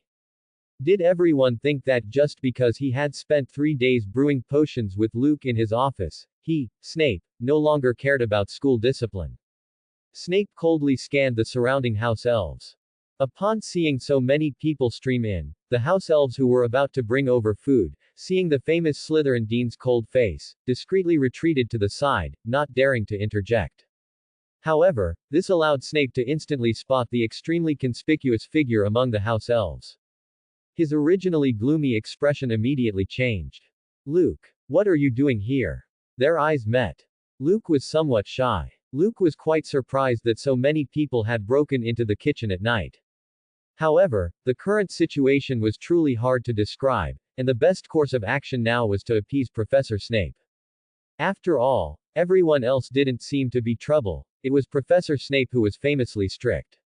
To violate school rules and regulations under his nose was even harder than fighting a troll solo. Luke smiled slightly and looked at Snape. "Professor, you look really good tonight. Haven't you had dinner yet?" "You don't know, I had just rested for a short while after returning when I received an invitation from a house elf. As I hadn't had dinner yet, I invited Harry and a few others to come over as guests." "Professor, please don't be angry. After all, in my opinion, no matter how many people there are, no other young wizards will come. It's said that coming at the right time is better than coming early. Since it is Merlin's will that we all meet in the kitchen tonight, why don't you, Professor, grant me a little favor and witness the culinary competition between me and the house elf? We just happen to be short on judges. Now that both young wizards and professors are present, the evaluation of our cooking will be even more objective." As Luke finished speaking, Chef Shanshan, dressed in a chef's uniform, immediately stepped out from behind Luke and bowed to Snape. Dean, please agree to our request. This culinary duel concerns the dignity of the elves. Seeing that Snape still wanted to say something, Luke immediately continued. Professor Snape, I actually believe that potion making is also a form of cultivate. Sometimes, having your nerves too taut is not a good thing. To achieve new breakthroughs in our potion skills, we need more inspiration and flashes of brilliant ideas. Instead of honing skills like an ascetic monk, it's better to relax at the appropriate time. Professor, perhaps tonight you will have a particularly different feeling and perspective. Luke looked at Snape, his gaze burning, and what he said was all meant to make Snape not pursue accountability. But in Snape's eyes, Luke spoke with great sincerity. Perhaps the cultivate of potions was indeed as Luke said. His nerves had been too taut in the past. Perhaps only in endless busyness could he temporarily ignore that unforgettable pain. Hearing Luke's words at this moment, Snape remained silent, and with a reserved demeanor, found a stool and sat down. The house elves' eyes widened when they saw Snape relent. This was the first time they had seen a young wizard make the cold and strict Snape back down. Even if Dumbledore had come, Professor Snape probably wouldn't have shown such a good face. This Luke really had something about him. Harry and Ron almost uncontrollably gave a thumbs up, praising Luke. This move left them both dumbfounded and prostrate with admiration, almost kneeling to Luke and begging to learn a few tricks. Who else besides Luke could have Professor Snape so completely under control? Cedric and Hannah Abbott in the distance also had faces full of admiration. Cedric suddenly thought of his own expression when facing Professor Quirrell and Professor Snape earlier, and then looking at Luke's smooth and flowing response, he suddenly felt that he really was still a bit lacking. Besides being handsome, no, Luke is also quite handsome. In another 2 years, wouldn't his handsomeness also be surpassed by Luke? A strong sense of crisis bloomed in Cedric's heart. And Hannah Abbott's reverence for Luke increased by another degree. As for Professor Sprout, she had been in the kitchen looking for food the entire time. Seeing Luke, her heart was filled with joy. This young wizard from her own house always brought her surprises. It seemed she would have a treat tonight again. Quirrell looked at Luke with some surprise. It's like planting flowers with intent, but they don't bloom, while willows planted without intent grow into shade. By Merlin's beard, he really did have some luck on him. In this moment of infinite despair, he actually managed to encounter Luke making delicious food. And with so many people involved, Quirrell didn't seem so strange anymore. It seemed that tonight, he might recover quite a bit. Quirrell forced a smile and cast a benevolent gaze. Meanwhile, Malfoy, in the corner, had a smile that was uglier than a cry. Not to mention angering his own dean again, the mere fact that Luke was here was something he had never expected. He had already told Luke before that they would duel, so if Harry and Ron brought it up again, how should he respond? Perhaps, surrender directly. He wondered if there was a saying about losing half if you sneak attack. Draco Malfoy thought dejectedly. But upon hearing Luke say he wanted to have a duel with the house elf, he suddenly felt a bit of anticipation again. Anyway, he had already made up his mind to apologize to Luke after Luke and the house elf had their competition. A true man knows when to yield and when to stand firm. As a noble of the elegant house of Malfoy, everything was for profit, everything was for betterment and advancement, to make the family prosper. Father was right. Since Luke was powerful, what did it matter to admit defeat? Anyway, he had already lost enough face recently, and Malfoy was somewhat immune. Thinking this, Malfoy no longer agonized. Watching the house elves bring over a pile of tables, chairs, and benches, he also took a seat there. As the judges' panel quietly took shape, Chef Shanshan immediately came over, holding a fist-sized crystal stone statue. Chef Shanshan, with a face full of reverence, pointed at the crystal stone statue and said, "This is the source of the house elf bloodline. Our bloodline originates from the blessing of the elven god. Everything begins with the elven god." Shanshan rubbed her fingers with extreme piety, and then a surge of magic bloomed. Following the traces of Shanshan's magic, all the house elves throughout the kitchen snapped their fingers. Strands of dark magical fluctuations instantly converged, heading towards the crystal stone statue in Shanshan's hand. The crystal stone statue emitted an incredibly rich glow, then floated in the air, forming a dreamlike phantom. The phantom seemed incredibly handsome, and after seeing this phantom, Shanshan immediately knelt down devoutly, muttering, Ah tilde tilde tilde. Ancestor. It was him, it was he who stole the glory, it was he who stole the passion. The divine duel all started because of him. If you want to blame someone, blame him, if you want to blame someone, blame him. Shanshan muttered to herself. However, this murmuring prayer made everyone present look peculiar. Especially Ron in the distance, who suddenly burst out laughing with a PFFT. He frantically pounded Harry's shoulder, unable to stop laughing. Harry, did you hear that? This house elf is hilarious. This isn't a prayer, it's clearly an accusation. By the way, are all house elves so eccentric? Ron turned to look at Malfoy in the distance, whose face was also strangely peculiar, and said with a mischievous smile. Malfoy, don't you have several house elves in your family? Are they all like this? Malfoy's face immediately turned red, wanting to retort. But seeing Snape's back and his suddenly smooth hair, he fell silent. It was better not to make Dean Snape angry. Ron, shut up and pay attention. Buzz tilde tilde tilde. The light from the elven god statue instantly illuminated the entire hall, and the house elves all knelt in worship. Immediately, a light blue radiance spread across the entire hall, as if everyone was witnessing something. Luke, with a curious expression, looked at Shanshan and asked, Is your prayer finished? Why does it sound like you were complaining about me? Shanshan immediately looked embarrassed, but still said with extreme seriousness and persistence. Mr. Luke, please don't mind. Communicating with the elven god is a necessary process and procedure, it's not at all what you're thinking. Luke was a little speechless. Meanwhile, Chef Shanshan, the house elf, looked at Luke with a sincere expression, and said solemnly. The prayer is complete. Under the witness of the god, we are about to hold a divine culinary showdown. And a showdown naturally needs a direction for the competition. All 378 members of the house elves are ready, and we ask Mr. Luke for his guidance. Accordingly, the materials for the showdown will be chosen by Mr. Luke Graves. Before Luke could respond, Sprout in the distance stood up first, looking at the house elves and Luke with an excited expression, and laughed. I think since we are the judges, wouldn't it be most appropriate for us to propose the ingredients for the dishes? Ron and the others couldn't help but nod. Professor Pomona Sprout then eagerly shouted. Then the materials you will be competing with today are fish and sea bream from the Black Lake. Oh, I'm just craving that. Professor Sprout showed no hesitation or concealment, her eyes filled with a strong desire for the Black Lake sea bream. Snape, standing nearby, immediately frowned and said coldly. Professor Sprout, the sea bream in the Black Lake has always been forbidden for young wizards to catch, and I believe you are well aware of this. Sprout immediately nodded, looking at Snape with a smile and said. Well, I didn't tell them to catch it. Whether a house elf catches it or I catch it, this doesn't violate the school rules, does it?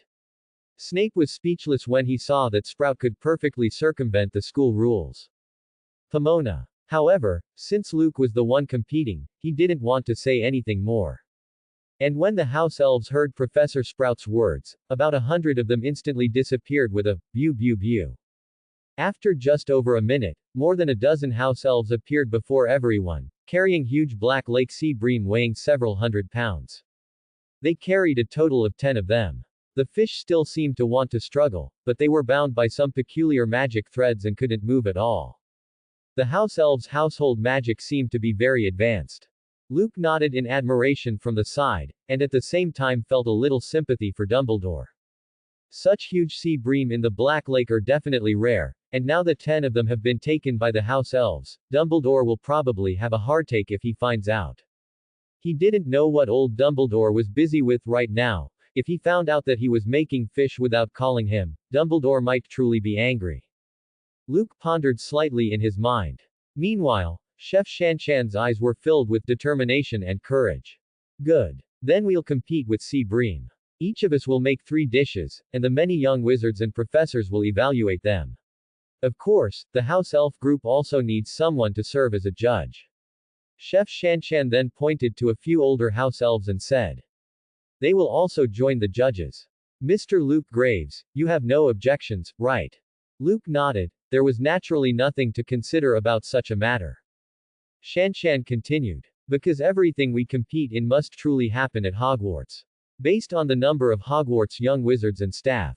Since we are doing this, we must make enough for everyone. This is also a test of a chef's ability. Given that Mr. Luke Graves, you are only one person, we can reduce the quantity you produce by 100-fold. This is fair to you. As long as you make 20 servings, we will acknowledge that you possess the same skill. Luke smiled. Even if I am only one person, it is not impossible to cook for everyone. You still underestimate me. Since I am one person compared to all of you, I must compete in a way that makes you lose convinced. The entire Academy's quantity, I, Luke Graves, can achieve it in the same amount of time and with the same quality. As Luke's words fell, Hannah Abbott in the judging panel immediately lit up. Luke is truly too handsome. She nudged Cedric next to her and laughed. Did you see that? Your junior is simply stunning. Honestly, he's so handsome I find him a bit unapproachable. Compared to him, you might be a little lacking. Cedric's face was terribly red, but he had to admit that Luke was indeed very charming at that moment. Snape, for the first time, also developed an interest in Luke's culinary skills. After all, in his opinion, one against hundreds, and hundreds of house elves at that. And to crush these house elves in both quantity and taste would absolutely be a huge challenge. However, this also perfectly suited his taste. As the youngest potions master in Britain, hadn't he also fought his way up? Only extraordinary skill and ability deserve the title of Great Master, and only impeccable talent deserves his instruction. Professor Sprout felt her entire being ignite. Luke, you can do it. If you need anything, just call on me, your dean. What can be done, I will absolutely get done for you. Even tearing down Hogwarts' east wall to patch your west wall isn't impossible. Snape was completely stumped. Professor Sprout usually seemed so gentle and meticulous, but in front of Luke, when it came to food, she became frighteningly passionate. Could this be the ultimate form of Pomona Sprout? Luke's words completely ignited the atmosphere. The house elves looked at each other, but thinking of the delicious food Luke had made before, plus the aroma Chef Shanshan described smelling in Dumbledore's office, all the house elves felt an intense sense of crisis. If more than 200 house elves couldn't defeat Luke Graves alone, then they would truly be desperate. It was still unknown who would win. Who was the true king of cuisine, the true person in charge of Hogwarts, food? Shanshan, standing nearby, had magic surging in its hand. Its magical structure, different from humans, allowed it to cast spells very smoothly. With just a snap of its fingers, two huge characters immediately appeared before the phantom of the elven god. See Bream. Shanshan stood before everyone, pointing to the two stove areas that had already been amply prepared by the house elves, and said, the main materials for this competition are sea bream. Both sides will make 3 dishes, and the judges will decide by unanimous vote. Only with a voting rate of 90% or more can the other party be declared the winner. And the entire competition duration is only 1 hour. After 1 hour, if the dishes are not served, it will be considered a forfeiture of the competition. Each side will prepare 800 servings. It was burning. It was really burning. It was absolutely explosive. Ron, standing nearby, wanted to bang on the table, but with Snape, Professor Sprout, and even the garlic-smelling Professor Quirrell present, he didn't dare to cause a scene. But, watching Luke single-handedly challenge over 200 house elves, Ron's eyes couldn't help but burn with fervor. It was as if he himself was standing on the stage at that moment. This kind of scene was exactly what he had dreamed of. Ron, utterly fired up, felt his blood surge with excitement. Harry, this is the correct way for a young wizard to experience Hogwarts. If I could be that cool just once, I'd feel like my whole life was worth it. Harry nodded, equally excited and incredibly envious.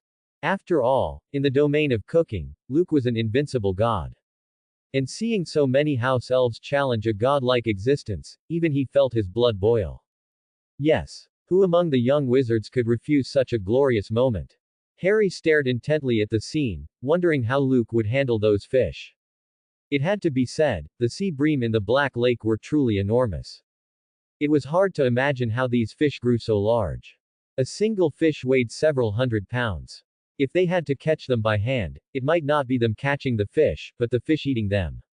No wonder Dumbledore forbade them from fishing. Given the size of these fish and the magic contained within their bodies, they might be half killed by these large black lake fish if they weren't careful. Only with so many house elves could they work together to catch these oversized fish. Boom! Flames surged. Luke and the house elves moved swiftly. Looking at the house elf team, their entire formation was orderly. Over 200 house elves, with years of professional training, were truly impressive. After all, they had to provide enough meals for the young wizards and professors of Hogwarts every day, and only then could everyone feel as if the food on the table appeared out of thin air and was endlessly replenished. The house elf head chef, Blinky, now very seriously tapped her long-handled iron spoon and said to the numerous house elves, "Everyone, today is a battle for our honor. We must bring out our strongest skills. Do any of you have any questions?" The many house elves responded in unison, indicating that they would completely obey Blinky's call. Blinky then commanded, "Today, the 3 dishes we are making are the British famous dish Stargazy pie, the specialty dish poached fish with braised foie gras developed by the previous head chef elf, and finally, the French famous dish bouillabaisse. Everyone, remember every step, every process, and strive for perfection. Only extreme deliciousness can make every diner and every judge remember. Everyone, begin. You should know, the opponent is only Mr. Luke Graves, while we have over 200 people. If over 200 of us cannot surpass Mr. Luke Graves, then what face do we have to pick up our spoons and knives? Let us show our true skill." The house elves' side was completely fired up. Those 3 dishes made Ron and the others exchange glances. Of course, it wasn't because they were strange, but because they had all seen them before. These were the house elves' signature dishes. They would never appear on the dining table except on important festivals. Whether it was the Stargazy pie made of fish, meat, eggs, and milk, or the tender and delicious foie gras braised in poached fish, or the French famous dish bouillabaisse, all were legendary. Even Dumbledore had once praised them. The dishes made by the house elves truly live up to their legacy from a master chef. At this moment, for them to bring out these 3 dishes was a bit of an unfair advantage. And with so many of them, how could Luke compete? You know, he was only one person, and it was too difficult to make meals for 800 people. Everyone exchanged glances, only to see the house elves already in a frenzy. The entire team was like a precise machine, rapidly advancing the entire cooking process.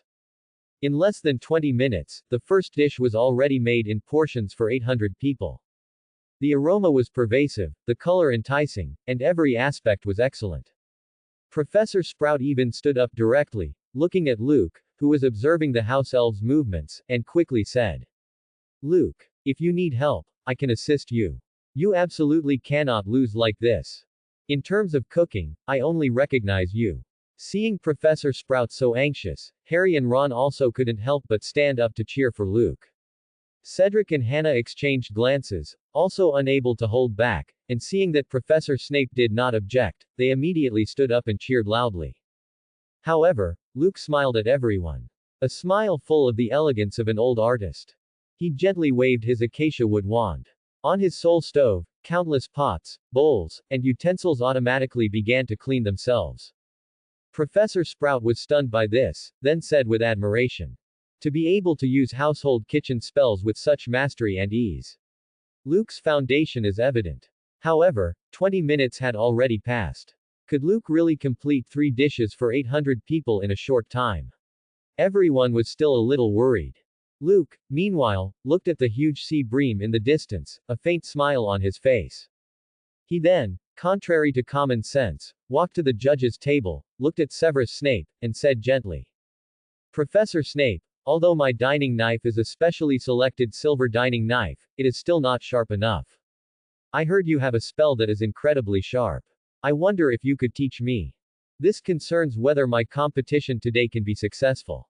Snape was taken aback, then said somewhat belatedly, "Where did you hear that?" Luke smiled slightly, offering no explanation. Snape began to speculate, could Dumbledore have told him? But seeing Luke's serious gaze, Snape immediately gave a cold snort. "I do indeed have such a spell, but it cannot be learned in a short time.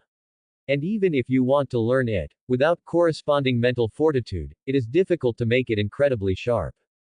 This magic belongs to the domain of dark arts defense, and also has a trace of dark arts attributes. It is a neutral spell, but its offensive power is extremely strong. After he finished speaking, he looked at Quirrell nearby, intentionally or unintentionally. Quirrell's body immediately shrank, as if he hadn't seen anything. And Luke smiled and said, "Then, please, Professor Snape, teach me." Professor Snape was silent. To be honest, he did not want Luke to completely lose his fighting spirit in this competition. After all, this was one of the few young wizards whose talent he appreciated. If Luke, with such a gift for potion making, couldn't even manage to boil a pot of soup better than a house elf, then he, as a professor, would feel that his prestige had dropped too low. But to say that Luke could learn that magic in a short time, Professor Snape felt, was truly somewhat impossible. After all, this was different from Dumbledore's Fire God Paves the Way. Fire God Paves the Way was a dignified, powerful, and integrated offensive and defensive magic. And that so-called, exceptionally sharp, spell of his was Sectum Sempra, which he had developed himself during his school days. Although this spell had extremely strong attack power and cutting force, the principles referenced within it carried, to some extent, the implication of the dark arts. That is to say, unless Luke could overcome this hurdle, it would be difficult for him to learn its essence. The more Professor Snape thought about it, the more conflicted he became, but seeing Luke's earnest plea, he still coldly wrote down the magical energy flow nodes and other relevant precautions for Sectum Sempra on the parchment on the table. He covered every detail. He wanted to see what Luke could do. The moment Luke saw the spell, he immediately laughed out loud. He had coveted the Sectum Sempra spell for a long time. After all, this was Professor Snape's signature move, and its offensive nature was self-evident. Furthermore, the principles of the dark arts characteristics mixed within it made him ecstatic. What he wanted was the dark arts attribute. If it were just an ordinary spell, he wouldn't be interested. Right now, his emotional value was depleted. To learn that kind of ordinary spell would probably take a great deal of effort. But since Sectum Sempra contained some dark arts characteristics, it was incredibly convenient. When it came to accumulating negative emotional value, there was no spell more suitable than this. At this moment, Luke's confidence was almost off the charts. It was just that he temporarily didn't have the specific usage methods and magical energy nodes for spells like Avada Kedavra, otherwise, he would definitely give Lord Voldemort a huge shock. At this moment, on the surface, he was pondering the spell. But in reality, deep down, he had already used the negative emotional value for deduction, the magical energy nodes and the trajectory of its operation. At an extremely rapid speed, the structure of the spell unfolded layer by layer in Luke's mind, and the mysterious incantations flowed in his sea of consciousness. At this moment, Luke deeply understood the talent and genius of the Half-Blood Prince. What a cutting curse! Its offensive power was truly unparalleled. Furthermore, since this spell was silent, it was the mandatory choice for a veteran schemer on the battlefield. Whether used for attack or for cooking, it could achieve extremes that ordinary blades could not. For the so-called sea bream dish to be delicious, excellent knife skills were naturally indispensable. And to have outstanding knife skills, one could not lack a qualified cutting tool. With negative emotions fully driving the deduction, Luke's eyes shone with determination and confidence. The next moment, he was seen returning to the stove. The giant sea bream struggled, trying to flip over and overturn the entire stove. However, house elf magical threads tightly bound it. Luke's eyes lit up, and he immediately waved his wand. An incomparably sharp, silent cold light instantly flashed forth. The sea bream thus stopped struggling, quietly closing its pouting lips. Professor Snape, standing nearby, was filled with shock. That was definitely the Sectum Sempra spell just now. This child's talent was outrageously strong. Professor Snape's appreciation for Luke intensified once more. Why wasn't this child a Slytherin? Just this level of comprehension and learning ability, it was probably more heaven-defying and monstrous than Dumbledore was during his student years. He had spent a very, very long time studying this spell back then. Seeing Luke cast it so easily now made his emotions complex. But in fact, this wasn't the most shocking thing yet. Luke was seen gently pressing his finger on his wand, and the wand seemed to transform into an invisible blade. Luke's fingers flew, and the appearance of the sea bream seemed completely unchanged, yet Luke's hand speed grew faster and faster. Everyone exchanged bewildered glances. The sea bream was completely unharmed. Various side dishes sizzled loudly as the high heat licked them, and spatulas flew. The air was filled with a rich, fragrant aroma. The house elves in the distance smelled the fragrance and immediately looked at each other, their tension levels skyrocketing. Meanwhile, Luke was completely immersed in his own world. He shot a look toward Sienna, who was in the form of an owl, far away. From Sienna's small form, a dense, icy aura sprayed out. It merged with the clear spring water summoned by Luke's wand, instantly condensing into ice-blue icebergs. Luke's fingers danced. He drew one graceful trace after another in the air, like an artist conducting a symphony, full of spontaneity. Professor Snape, standing beside him, had his eyes wide open in astonishment. And this was only a fraction of Luke's operations. With Luke's spatulas flying up and down, and 4 or 5 scoops being wielded simultaneously, everyone felt their eyes weren't enough to follow. Unlike the mechanical coordination of the house elves, what Luke displayed was an elegant art. They were not even on the same level. Luke had been cooking until now, and the crowd still didn't know what exactly he was trying to achieve. Everyone looked at each other for a moment. So this was the ultimate limit of Luke's culinary skill. Professor Sprout was practically about to stand on the table. She had never seen such a combination of flames and knife work. She was completely conquered by Luke's technique. What kind of diligent practice must this have taken? What kind of talent and determination? Only then could one cultivate such a masterful culinary ability. Professor Sprout's eyes were teary. Coming for this late-night snack tonight was absolutely worth it. Time passed second by second, and in the blink of an eye, a full hour had passed.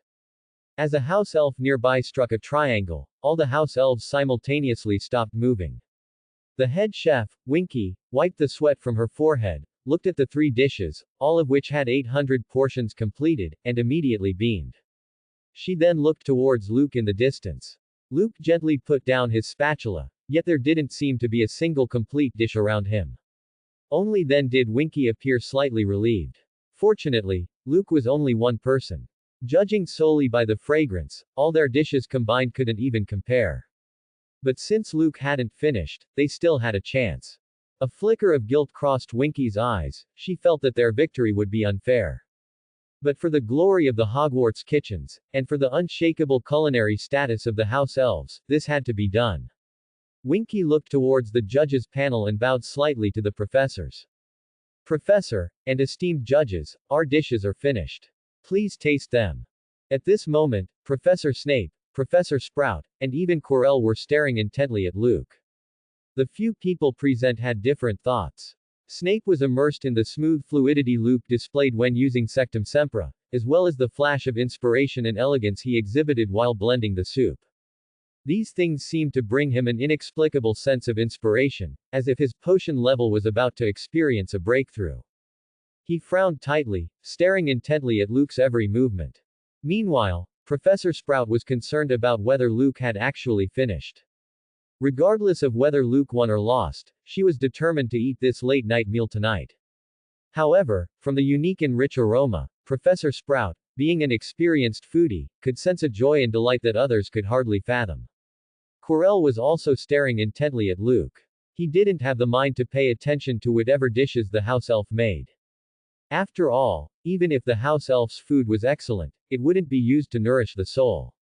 Luke's dishes, however, consistently maintained that nourishing and invigorating aura. After smelling the aroma of Luke's food, he reaffirmed this point. Luke could definitely help him heal his injuries. But just by simply smelling the aroma, he could feel the cursed and dark arts infected sensation within his body briefly stagnate. He couldn't help but gasp, staring fixedly at Luke. The house elf's expression became slightly awkward upon seeing everyone's reactions, and it immediately looked toward Luke. Luke smiled as he looked at the crowd and said, "Esteemed judges, my 3 dishes are now completely finished." The house elf and everyone else present were slightly stunned. Ron, in particular, was extremely worried on the side. Harry, do you think Luke actually finished the dishes? That's enough for 800 people. Are you sure he could complete it in such a short time? But I saw that his stove only contained a frozen, stiff iceberg, and a large pot holding something unknown inside. Plus, there's only one complete, giant sea bream next to it. How is he supposed to cook with just that? Ron's worries were not unfounded. Harry also showed concern. Instead, Cedric and Hannah Abbott subtly sniffed the air and looked at Luke's expression. They thought, Luke definitely has this in the bag. This expression only ever appeared when Luke finished a late-night meal and was admiring his own satisfactory creation. Doesn't this prove that Luke is confident? The two of them thought this way. Luke then spoke to the crowd. Since Winky and the others finished first, everyone should first sample the 3 dishes provided by the house elf. After tasting its dishes, you can try mine. Everyone nodded involuntarily. Winky bowed slightly toward Luke. Mr. Luke Graves, although winning this way might seem unfair, for the sake of honor, I have no other choice. Luke smiled back at Winky. Perhaps you might be celebrating too soon. After all, when it comes to cooking, I have never bowed my head to anyone. Winky was silent for a moment, then directly brought up the 3 dishes it had personally prepared. The dishes were stargazy pie made from sea bream, bouillabaisse Marseille fish soup, and poached fish stewed with foie gras. The 3 dishes also emitted an extraordinary aroma. Stargazy pie, as the name suggests, requires the fish to gaze at the sky. This dish is usually made using bonito or other fish materials. However, using the sea bream from the Black Lake now felt somewhat excessive for the task. The entire pie was filled with rich, tender fish meat, and the large eyes on the fish head stared up at the sky, perfectly illustrating the theme of stargazing. It was just that the size of this sea bream was truly enormous, and looking at its eyeballs made everyone feel slightly unnerved and uncomfortable. Since the professors and young wizards were accustomed to this dish, they naturally weren't surprised. Still, the presence of such a huge sea bream head in the pie gave people a strange feeling. But after they tasted the delicious sea bream meat in the pie infusion, the sweet and tender texture made them all squint their eyes in pleasure. As expected of the house elf head chef, it truly had skills. After tasting it, everyone silently gave it a good review. The poached fish stewed with foie gras that was subsequently brought up astonished everyone even more. The poached fish was rich in gravy, with a savory aroma filling the air, and the addition of the foie gras, the finishing touch, left everyone marveling endlessly. The tenderness and fatness of the foie gras combined tightly with the fish meat. Although this combination seemed outrageous, it was infinitely memorable when tasted. Especially the extremely fatty foie gras. One bite was not only rich in aroma but also carried the incomparably fresh and tender flavor of the fish meat. Everyone nodded after tasting it. The name of Chef Winky is well deserved.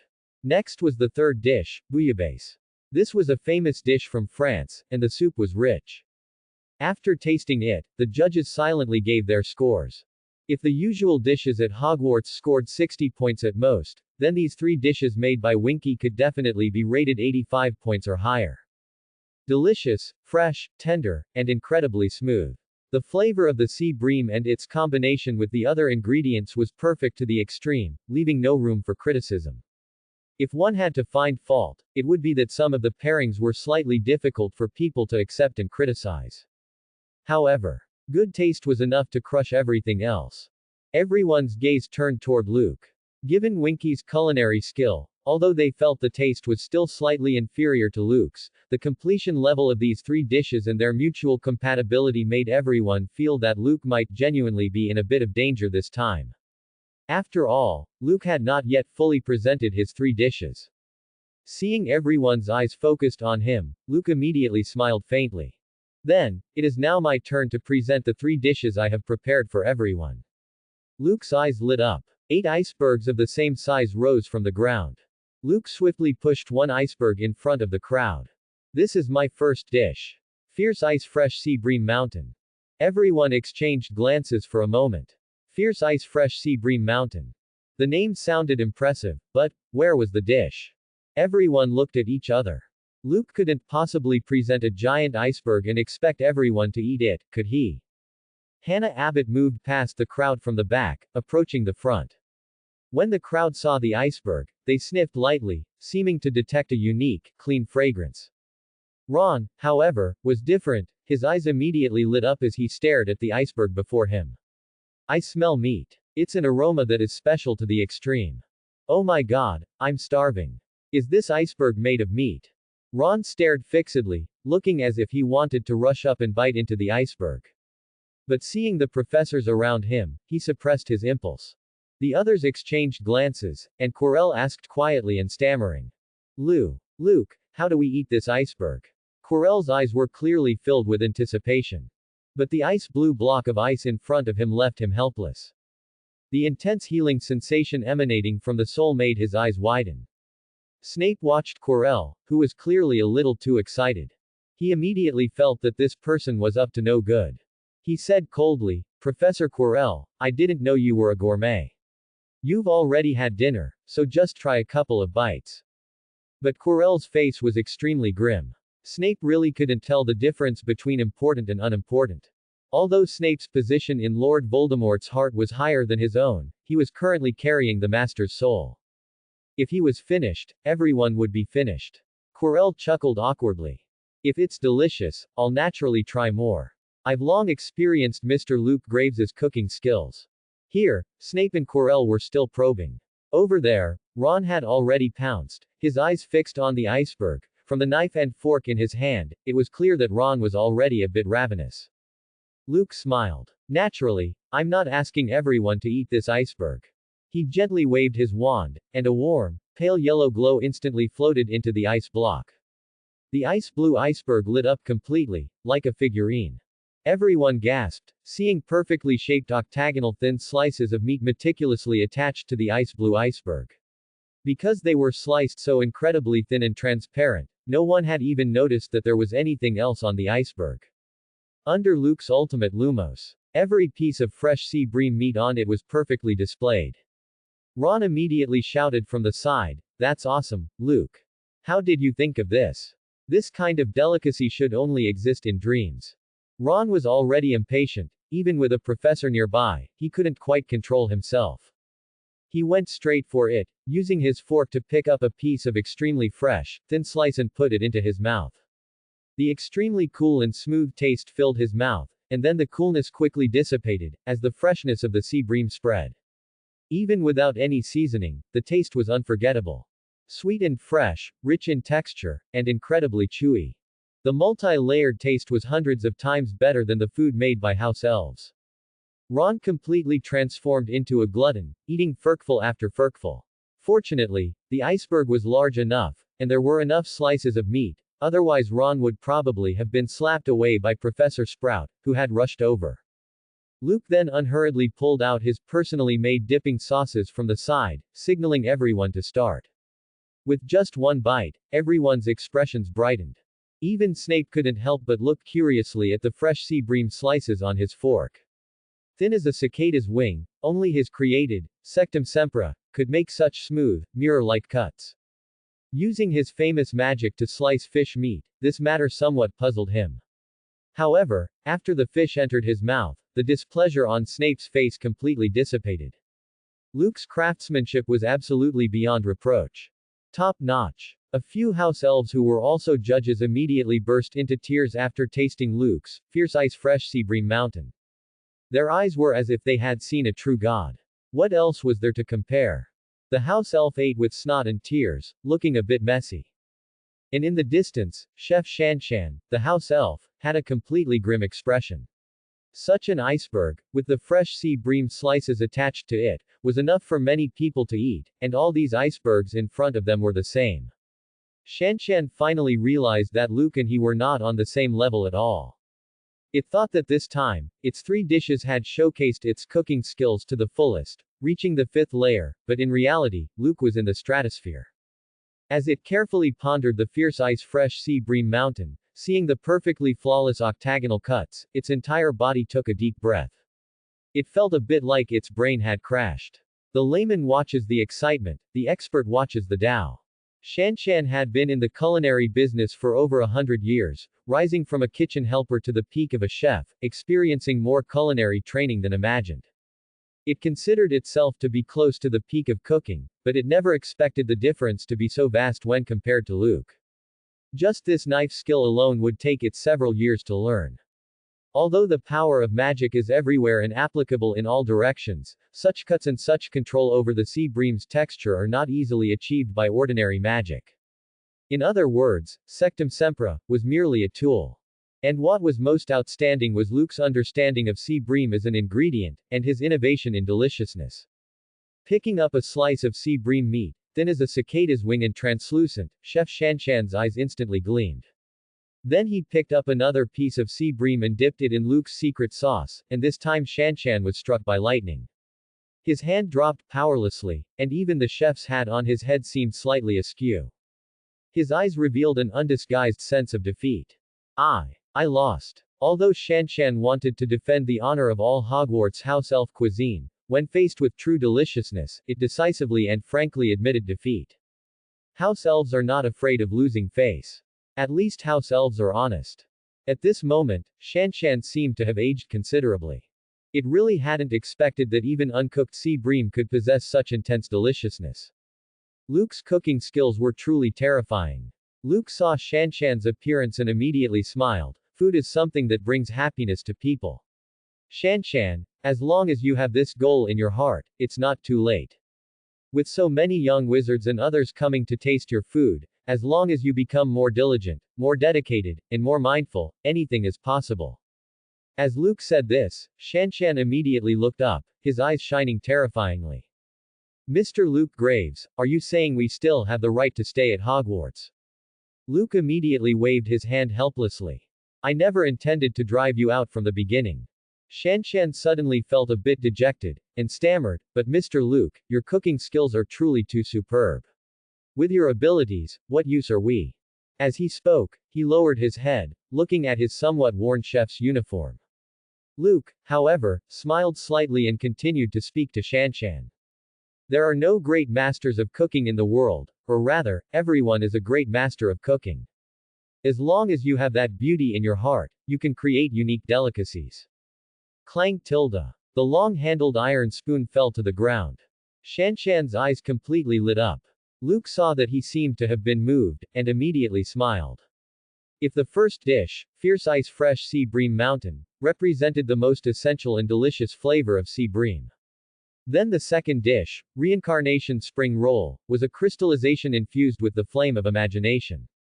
As Luke's words fell, his acacia wood wand waved gently, and spring rolls, made from sea bream after Luke's ingredient combination, flew out like small sticks. But this was not the final result. As Luke's fingers danced, oil lightly coated each spring roll, making them look shiny and extremely tempting. Shyvana, who had received instructions from the side, spewed out a surging flame. The flame bloomed, and the oil on the spring rolls crackled loudly. A fragrant aroma intensely diffused, rapidly penetrating into the spring rolls. Within the flames, these spring rolls seemed to have breath and life, their aroma terrifyingly rich. Luke smiled as he looked at everyone. Reincarnation Spring Roll. It was a magic dish that instantly condensed the deliciousness of sea bream, thoroughly sealing it within the entire spring roll. If the previous dish was a cold appetizer, then this was a special flame-cooked main course. An experience of ice and fire, an ultimate sensation. Everyone, try it while it's hot, Luke said with a smile. Rows of reincarnation spring rolls were neatly arranged on golden plates, and the mere aroma emanating from them was enough to mesmerize everyone. Ron, at this moment, no longer cared about any professor, he simply pounced forward directly. A reincarnation spring roll in his left hand, 2 reincarnation spring rolls in his right, he took a bite, and the aroma overflowed, bursting with juice in his mouth. The deliciousness of the sea bream meat completely exploded on his taste buds, and with the addition of those unique side dishes and spices, the entire sea bream reincarnation spring rolls taste experience was elevated by several levels. Dense, delicate, full of texture, and incredibly springy. Layers of physical and taste sensations collided, instantly making one's soul explode. Ron didn't care about any of that. He took a bite, and more than half of a reincarnation spring roll was gone instantly.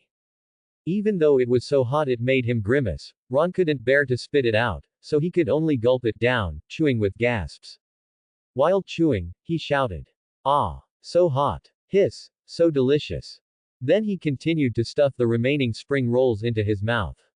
His unyielding manner made Professor Sprout, who was nearby, re-evaluate this particular Gryffindor for the first time. Why isn't this child a Hufflepuff? Oh, right. He has red hair, it seems he's from the Weasley family, alright. Weasleys are natural Gryffindors. This was a bit of a pity. Otherwise, if a young wizard who loved to eat and knew how to eat like him came to Hufflepuff, there might be a lot more joy. Professor Sprout felt a slight regret, then picked up a reincarnation spring roll and took a bite. The next moment, she felt light and ethereal, and her magic surged. Professor Sprout's body glowed with magic, and she actually slowly floated up. Snape watched Professor Sprout's outrageous behavior from the side, and truly wanted to complain. Silent and wandless levitation charm. How much does she like Luke's cooking? Pomona Sprout, against her will, directly displayed a silent and wandless levitation charm. For the sake of food, this was too absurd, wasn't it? Seeing everyone already immersed in the deliciousness, Snape also picked up a reincarnation spring roll. Looking at the slightly greasy reincarnation spring roll in his hand, he hesitated. He never liked greasy things like this. Ever since he was hurt by that fool James, he swore never to wash his hair again. Since then, he had detested everything greasy. However, this reincarnation spring roll was made by Luke, so it shouldn't taste too bad, right? Snape bit into the spring roll and chewed seriously. The next moment, his eyes went wide. Completely different from a greasy feeling, the fragrance and extreme deliciousness brought by the reincarnation spring roll were a perfectly balanced combination. Even the taste of the oil completely merged with the sea bream, with no greasiness at all. Snape stared at the combination, and couldn't help but re-evaluate Luke's culinary skills. No wonder the child performed so well in potion. Just looking at the combination of these side dishes, and even their respective proportions, wasn't this a mutated version of potion brewing? It could be said that this dish was in no way inferior to the production techniques of some intermediate or even advanced potions. Snape regarded this reincarnation spring roll as a potion, and his mood immediately became pleasant. Even he, who was usually stern, showed a slight smile. He ate at least two. And Professor Quirrell next to him chewed voraciously. Fragrant. So fragrant. He had to eat his fill while the master wasn't paying attention. He imagined the master would be surprised when he woke up. Having eaten so many good things, he felt his body was already improving. By then, when the master saw how hard he worked, he would surely faint from excitement. But for now, it was best if the master didn't wake up. What if the master woke up and, not wanting to lose face, didn't let him continue eating? So among everyone, besides Ron, Professor Quirrell was the most aggressive and ruthless eater. As for Hannah Abbott, she had long abandoned all her feminine elegance and was chewing heartily. Cedric's eyes next to her sparkled. Such delicious food was truly wonderful. He even waved his wand, quietly found a piece of oiled paper from the kitchen, and wrapped a reincarnation spring roll in it. Hannah Abbott, seeing this from the side, immediately laughed. Cedric, you claim to be a handsome senior, but if other Hufflepuff young wizards saw you like this, your reputation would be ruined. I didn't expect you, with your thick eyebrows and big eyes, to even take food away. How unrefined. Cedric's face turned crimson, embarrassed. Blushing, he stammered, I wanted Cho Chang to try it. Hannah Abbott then let out a knowing, oh, her voice drawn out so long that Cedric almost buried his head in the plate. At this moment, Shyvana was completely won over by Luke's cooking skills. You don't know until you compare. One comparison is a shock. This was simply. If you don't cook, looking at Luke is like a frog in a well looking at the moon in the sky. If you learn to cook, then looking at Luke is like a mayfly seeing the vast sky. The disparity was imaginable. Shyvana had long since given up the idea of competing. Hearing Luke allow them to continue their beloved cooking and hearing Luke's inspiring words, Shyvana felt warm all over. Many house elves tasted the reincarnation spring rolls, and their faces were filled with happiness. The deliciousness was so intense that Shyvana almost felt an urge to worship. Countless terrifying magic emotional values continuously soared, converging towards Luke. Everyone's eyes sparkled, looking at Luke with extreme eagerness. There were a total of 3 dishes. Two of them, represented by ice and fire respectively, showcased the ultimate deliciousness of sea bream to the fullest. So what about this last one? With Luke's terrifying culinary skills, even comparable to a chef god's abilities, perhaps the last dish was the ultimate move. Shyvana, full of anticipation, walked respectfully to Luke's side and asked, "Elven god above, please, Mr. Luke Graves, show us the last delicious dish." Luke saw everyone's heads lift, and he waved his fingers. Amidst the surging magic, a trace of chi once again emanated from the acacia wood wand. Boom! A huge sea bream from the stove in the distance flew over and landed beside the table. Everyone looked at each other. Such a large sea bream, was Luke going to make them eat it raw? Or did this sea bream have another secret? Everyone's eyes were burning. Luke then pointed at the giant sea bream and said, "This last dish is Sea Bream Academy map." As Luke's words fell, everyone looked at each other in dismay. Sea Bream Academy map. What does this mean? Ron and Harry were even more impatient. After Harry tasted the two delicious dishes Luke made, he only felt that his lightning-shaped scar, which used to throb with headaches from time to time, had been healed quite a bit. Now, he couldn't care less about exploring other things and turned to Luke, saying, "Luke, what exactly is this so-called Sea Bream Academy map?" Luke gently tapped the table. Under the surge of magic, the entire sea bream seemed to come alive, suddenly vibrating and wagging its tail. Immediately, the sea bream began to emit a rich magical glow from its belly. Even more astonishing was that the entire sea bream began to break into tiny particles, then reassembled. The originally enormous sea bream, apart from its head and tail, had now transformed into a map of Hogwarts in the middle. Ron exclaimed loudly, "Look! That's the main castle of Hogwarts." Hannah Abbott even pointed to the distant light green, vegetable-accompanied sea bream meat, saying, "That's the Quidditch pitch." Malfoy stared at the area representing the Forbidden Forest and Black Lake of Hogwarts with a look of infatuation, his eyes filled with shock. Luke's dish, putting its deliciousness aside for a moment, simply by its appearance, had already surpassed everyone's understanding of food. Sea Bream Academy map. This is really awesome. Ron couldn't help but exclaim, "It actually reveals the entire map of Hogwarts." "Luke, how did you come up with such an outrageous operation to create this in a dish? It's simply too brilliant." Everyone was almost completely captivated by the scene before them. Luke, pointing to his Sea Bream Academy map, said with a smile, "This sea bream has been prepared by me in 4 flavors, and these 4 flavors each represent one of the 4 houses." He pointed to one part and explained to everyone. The red and gold representing Gryffindor symbolize fiery passion and courage.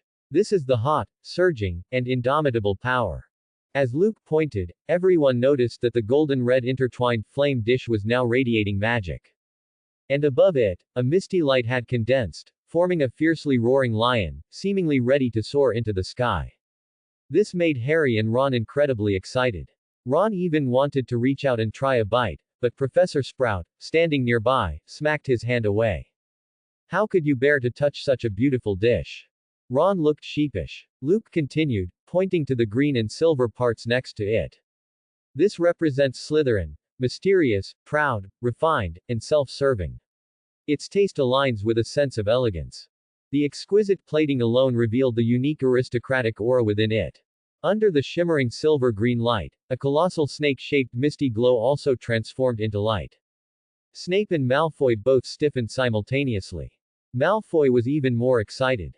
Luke's culinary skills had truly exceeded the limits of his imagination. At this moment, he was utterly convinced.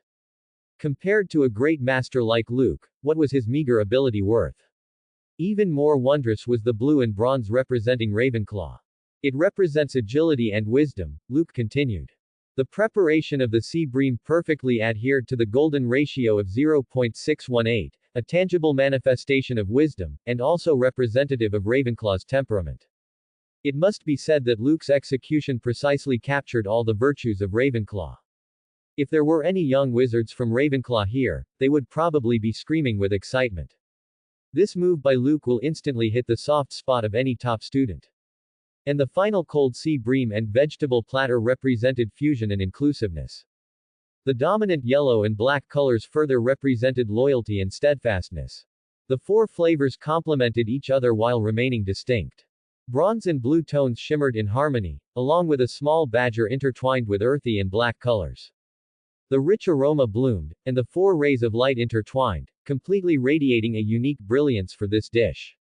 It could be said that even before tasting, this dish was enough to satisfy everyone's ultimate fantasies about food. As everyone, somewhat reluctant to disturb the beautiful scene, couldn't help but pick up a piece and taste it. Everyone's eyes lit up brightly. The four flavors alternated, like the different qualities represented by the four houses, yet unified and fused by Hogwarts. It was like the changing seasons, endlessly rotating, making one somewhat reluctant to let go. At this moment, even the most critical Snape had to look at Luke with new respect. In terms of pairing and creativity alone, Luke's culinary skill was enough to rival advanced potions. This was an inspiration that only a great master of concoction could display. This child, Luke, indeed has the potential to become a wizard potions master. 3 dishes, each time pushing the limits of everyone's understanding. And the aroma, moreover, made everyone linger. Luke felt the constantly refreshing magic emotional values in his mind and immediately smiled. It seemed this grand feast cooking duel was indeed not wasted by him. Dobby was truly his lucky star. His emotional value had bottomed out before. But after this wave of harvesting, he had a premonition that he was about to take off again. Mainly, the magic emotions brought by defeating a famous house elf were simply too abundant. Dobby alone had generated more than 1,000 points. After all, being a fellow chef, Dobby could feel the passion contained within his cooking, so it was understandable that the emotional value was repeatedly refreshed. His mind was filled with the system's constant notifications. Ding! Congratulations, host, Fierce Ice Fresh Sea Bream Mountain, has harvested Dobby, positive emotional value plus 600. Ding! Congratulations, host, Reincarnation Spring Roll, has harvested Dobby 2, positive emotional value plus 550. Ding! Congratulations, host, Sea Bream Academy Map, has harvested Dobby 5, magic emotional value plus 700. Luke smiled as he listened to the system's frantic notifications. So even the system can't tell the difference between these Dobbies. Indeed, it's not that I'm stupid, but that house elf logic is too absurd. Just as Luke was still sighing, a sudden message made him pause. Ding! Congratulations, host, you have harvested Quirrell, positive emotional value plus 300.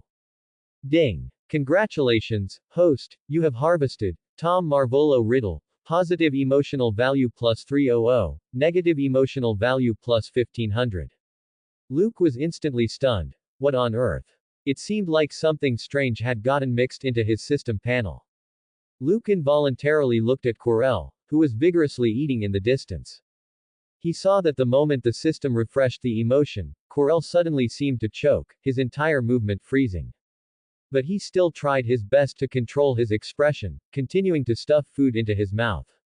Luke immediately sighed. Professor Quirrell, is he really that dedicated? Dobby in the distance now had sparkling, incredibly excited eyes. The exceptionally handsome, elven god, phantom that had been floating in the air suddenly radiated a rich glow. All the house elves simultaneously raised their left hands. Above the elven god, magic phantom in the distance, a silver moonlight bloomed. And that silver moon phantom suddenly brightened, plummeting directly towards Luke. What does it mean to be universally condemned? Luke felt somewhat like that at the moment. He was being stared at intently by a large group of house elves, who were all pointing their fingers at him. Moreover, as their fingers pointed, the so-called elven god phantom, floating in the air actually lunged straight toward him. Luke was still somewhat flustered. Could it be that this elven god was enraged out of embarrassment? Coupled with the prayer words Shanshan and the others had used earlier, Luke even wanted to directly wave his wand to cast a shield.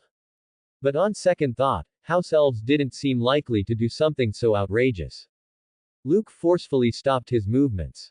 The phantom image of the elven god, pointed at by the house elves, instantly vanished completely into Luke's body. Immediately, magical brilliance burst forth.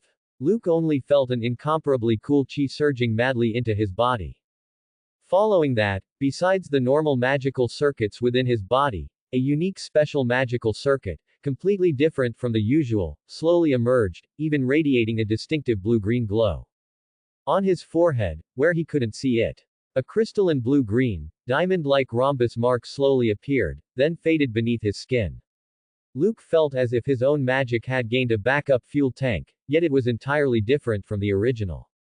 Sincerity flashed in Shanshan's eyes. Congratulations, Mr. Luke Graves, you have received the Elven God's acknowledgement. From now on, you are the Elven God's envoy.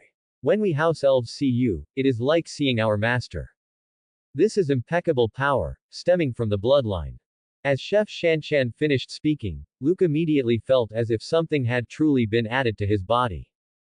And all the House Elves involuntarily developed an extreme sense of affinity for Luke. As long as Luke gave a command, they would immediately carry it out without hesitation.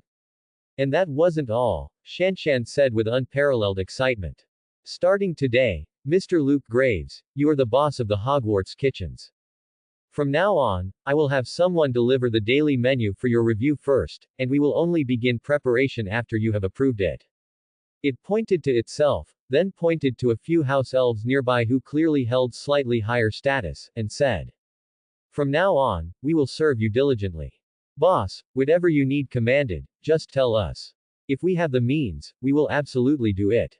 If we don't, we will create the means to do it. However, Shanshan rubbed its hands, slightly embarrassed. Boss, when you have time, could you teach us a thing or two? Regardless of whether Luke refused or not, the ancient elven magic was absolutely genuine. Luke's status in the eyes of the house elves had completely changed at this moment. Perhaps it was due to the ancient will of magic, or the elven bloodline passed down through the house elves' bloodline. In short, Luke truly and clearly felt the power of bloodline suppression that existed between them. This was absolutely impossible to completely discard.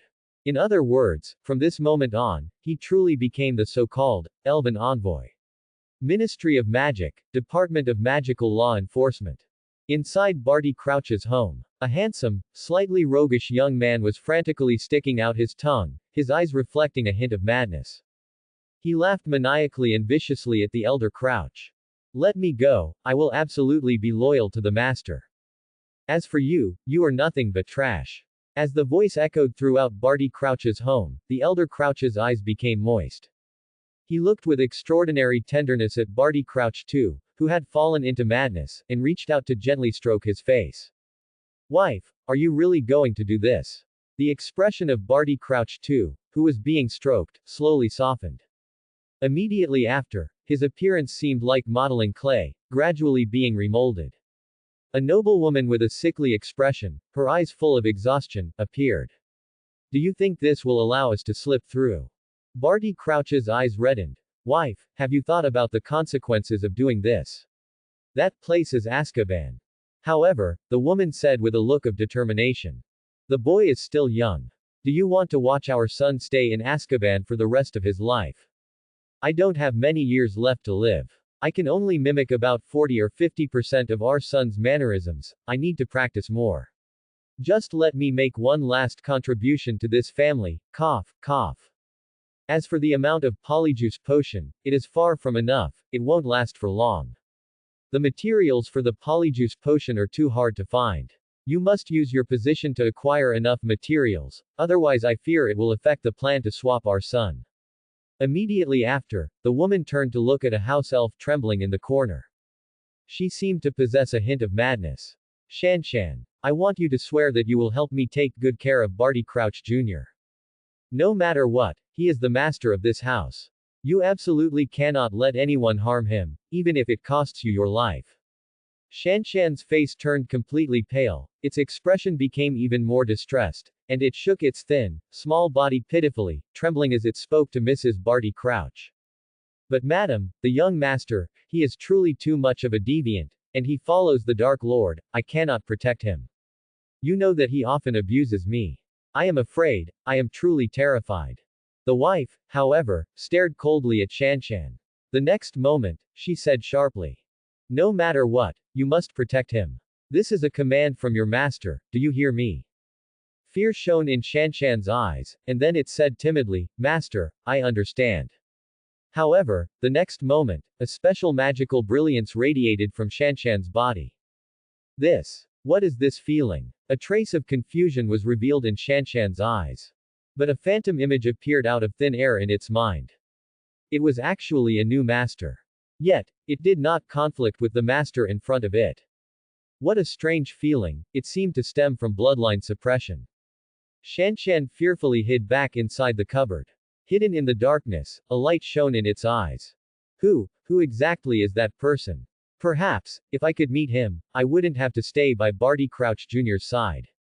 That crazy young master would sacrifice anything for the so-called Dark Lord. That person is insane, he is abnormal, he is a deviant. Madam, why does she have to sacrifice her life? A tear streamed from Shanshan's eye. Has the fate of house elves always been this difficult? Luke was still sensing the unique, newly added magical path within himself. Malfoy, however, walked out from the crowd. At this moment, his attitude had completely changed, and he looked at Luke with bright, sparkling eyes. Because he hadn't rested well for a long time, his expression was somewhat sickly. Snape looked suspiciously at Malfoy. However, Draco Malfoy walked up to Luke and said with extreme sincerity. Luke, I'm sorry, I was wrong. The near 180-degree bowing apology stunned Luke for a moment. He smiled. It was somewhat surprising that Draco, this pure-blood arrogant young master, would suddenly realize his mistake. However, thinking about Draco's developmental path, Luke seemed to feel relieved again. Draco Malfoy sincerely said, Luke, I know my behavior caused you trouble. But this time, I genuinely want to apologize. Luke waved his hand dismissively. There was never anything serious between classmates anyway. Since it was just a joke before, and you are apologizing now, let's just go our separate ways from now on.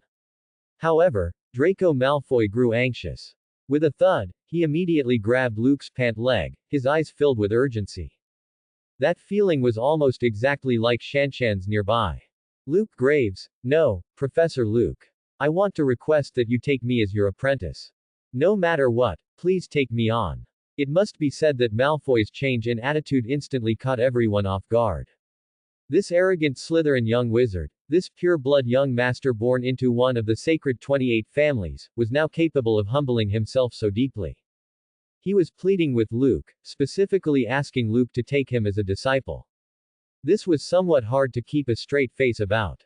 However, Draco thought about his father's words, his eyes full of apology and fierce determination. Luke, if you don't agree to my request, I won't get up. At this moment, he had completely abandoned his so-called face, seemingly having grasped the meaning of his father's words. For the sake of the family's interests. As long as one is strong, what does it matter if one has to be a little humble? That laughable pride would not bring him any benefits. Malfoy's attitude seemed exceptionally firm. Luke, however, was taken aback. Taking this pure-blood family young master as a disciple was something he had never considered. But Draco's transformation genuinely surprised him. Was this young master's change truly heartfelt, or was he merely feigning compliance after learning of Luke's strength? Luke smiled, looking at Draco. Didn't you really like my owl? I told you before that she is my family, and I absolutely will not sell her to you. Draco Malfoy's face paled, and he shook his head even more urgently. I was wrong back then. Since she is your family, how can she be measured by money? Moreover, Shyvana is so beautiful. Draco blurted it out, then nervously glanced at the surrounding professors. Seeing that they hadn't noticed the strangeness in his tone, he looked apologetically toward Luke. In short, I am serious about wanting to become your disciple. I also want to learn more magic knowledge and culinary skills. In my current state, I simply cannot make the House of Malfoy stronger. At this moment, Malfoy had completely lowered his posture, his eyes filled only with sincerity. Luke looked at Draco Malfoy and couldn't help but sigh in admiration. The House of Malfoy's genes are truly formidable. This ability to yield when necessary and repeatedly navigate the gray areas between black and white was something even he had to commend. Fortunately, although Malfoy was somewhat annoying, he wasn't fundamentally too bad. Perhaps, if he starts changing now, he will have a good outcome later on. Upon this thought, Luke immediately became intrigued. He decided to continue probing. I don't think you can learn anything from me. But Malfoy said with unusual persistence. I think I can become your disciple. Not only can I do odd jobs, but I can also provide all sorts of materials. My family has a botanical garden. Seeing that Luke was unmoved, Malfoy spoke again. My family has a breeding farm. Luke still showed no reaction. Malfoy continued. My family has a peacock garden. My family has a dragon rearing farm. As long as Professor Luke has a need, I can have my father directly send over some dragon liver, or even dragon nerves. As long as you accept me, I will do anything you ask. Draco's expression was terrifyingly sincere. Harry and Ron, standing nearby, were instantly dumbfounded. What on earth had their closest friend, Luke, become so highly sought after? Even that annoying, wretched Draco Malfoy was now capable of bowing his head and humbly seeking guidance from Luke. Ron instantly felt an extremely strong sense of crisis, and Harry, looking at Luke, couldn't help but become nervous about Luke's decision. Ding! Congratulations, host, on activating long-term Mission 7. Cultivate a young dark wizard spy. Mission requirement. Force Malfoy to continuously collect Lord Voldemort Horcruxes. Reward. Ultimate Magic Upgrade Card 1 Horcrux 1 card. Ultimate Magic Upgrade Card. Can forcibly raise any magic mastered by the host by 1 rank or change its original attribute. Luke was momentarily stunned. His expression suddenly turned strange. Although Draco Malfoy was a bit too pragmatic, it looked like he genuinely wanted to make a change. But the system's mission was simply too enticing. How could he possibly refuse? But personally cultivating a spy meant Malfoy was going to suffer. This was essentially training him to be Snape 2.0. Looking at Malfoy, who was practically weeping, Luke smiled faintly. You said you would accept any requirement. Malfoy nodded. Luke continued, but let me make this clear first. If you don't meet the standards, go back to being your rich young master. The world will certainly not change its trajectory just because it is missing one rich young master. Malfoy, what do you think is the most important thing for a person? At this moment, Draco was single-mindedly focused on becoming Luke's disciple. If Luke didn't accept him, their relationship would likely end right here. Thinking of Luke's identity as a chef, countless answers flashed through Malfoy's mind, but what came out was a tentative guess. Is it the heat control? Luke instantly glared at Draco. Why did this child display dangerous tendencies? The most important thing for a person is heat control. What was he trying to do? However, this also indirectly showed that Draco was truly serious about this matter. Luke looked at Malfoy and said, I need to see your change. Malfoy's eyes instantly lit up. He wiped away his tears and immediately stood beside Luke, acting extremely self-aware, like a henchman. Harry grimaced at the sight. As for Ron, he was grinding his teeth on the side, then suddenly burst out laughing with a PFFT. Harry next to him was confused. Ron immediately nudged Harry's shoulder and said, Harry, you and I are Luke's good friends, and Malfoy is now Luke's student. Doesn't that mean we're a generation older than him? Shouldn't we be a little more generous when dealing with a junior? Harry's mouth couldn't help but twitch, but Ron was already roaring with laughter. Malfoy was grimacing with anger on the side, but remembering his promise to Luke, he could only clench his fists tightly and glare fiercely at Harry and Ron. These two truly have no tact. Still so annoying. Night fell. The kitchen that evening witnessed a magical and fantastical culinary showdown. This competition allowed everyone to gain a deeper understanding of Luke's personal charm and culinary skills. However, time always passes quickly and silently, especially when savoring delicious food. After everyone dispersed, Luke followed Cedric back to his own bedroom. Lying on the bed, he felt the temporarily halted growth of emotional value and smiled faintly. Tonight's harvest could be called enormous, even more intense than the gains he had made previously in the Forbidden Forest. But this was not the limit of this culinary showdown. Tonight's showdown with the House Elves, besides gaining emotional value from the crowd, the loyalty of the House Elves, and an extra magical circuit. More importantly, he made a full 800 servings of food. That is to say, those dishes and ingredients were enough for all the young wizards and staff members of Hogwarts to enjoy a delicious feast tomorrow. Presumably, there will be an even greater burst of emotional value then. With so much emotional value, Professor McGonagall's long-awaited, stone golem mobilization, now had room for maneuver. As for the remaining emotional value, Luke smiled faintly. Let the bullets fly for a while. Inside Dumbledore's office, magic and runes flowed slowly. Dumbledore watched the entire culinary showdown between the house elves and Luke with narrowed eyes.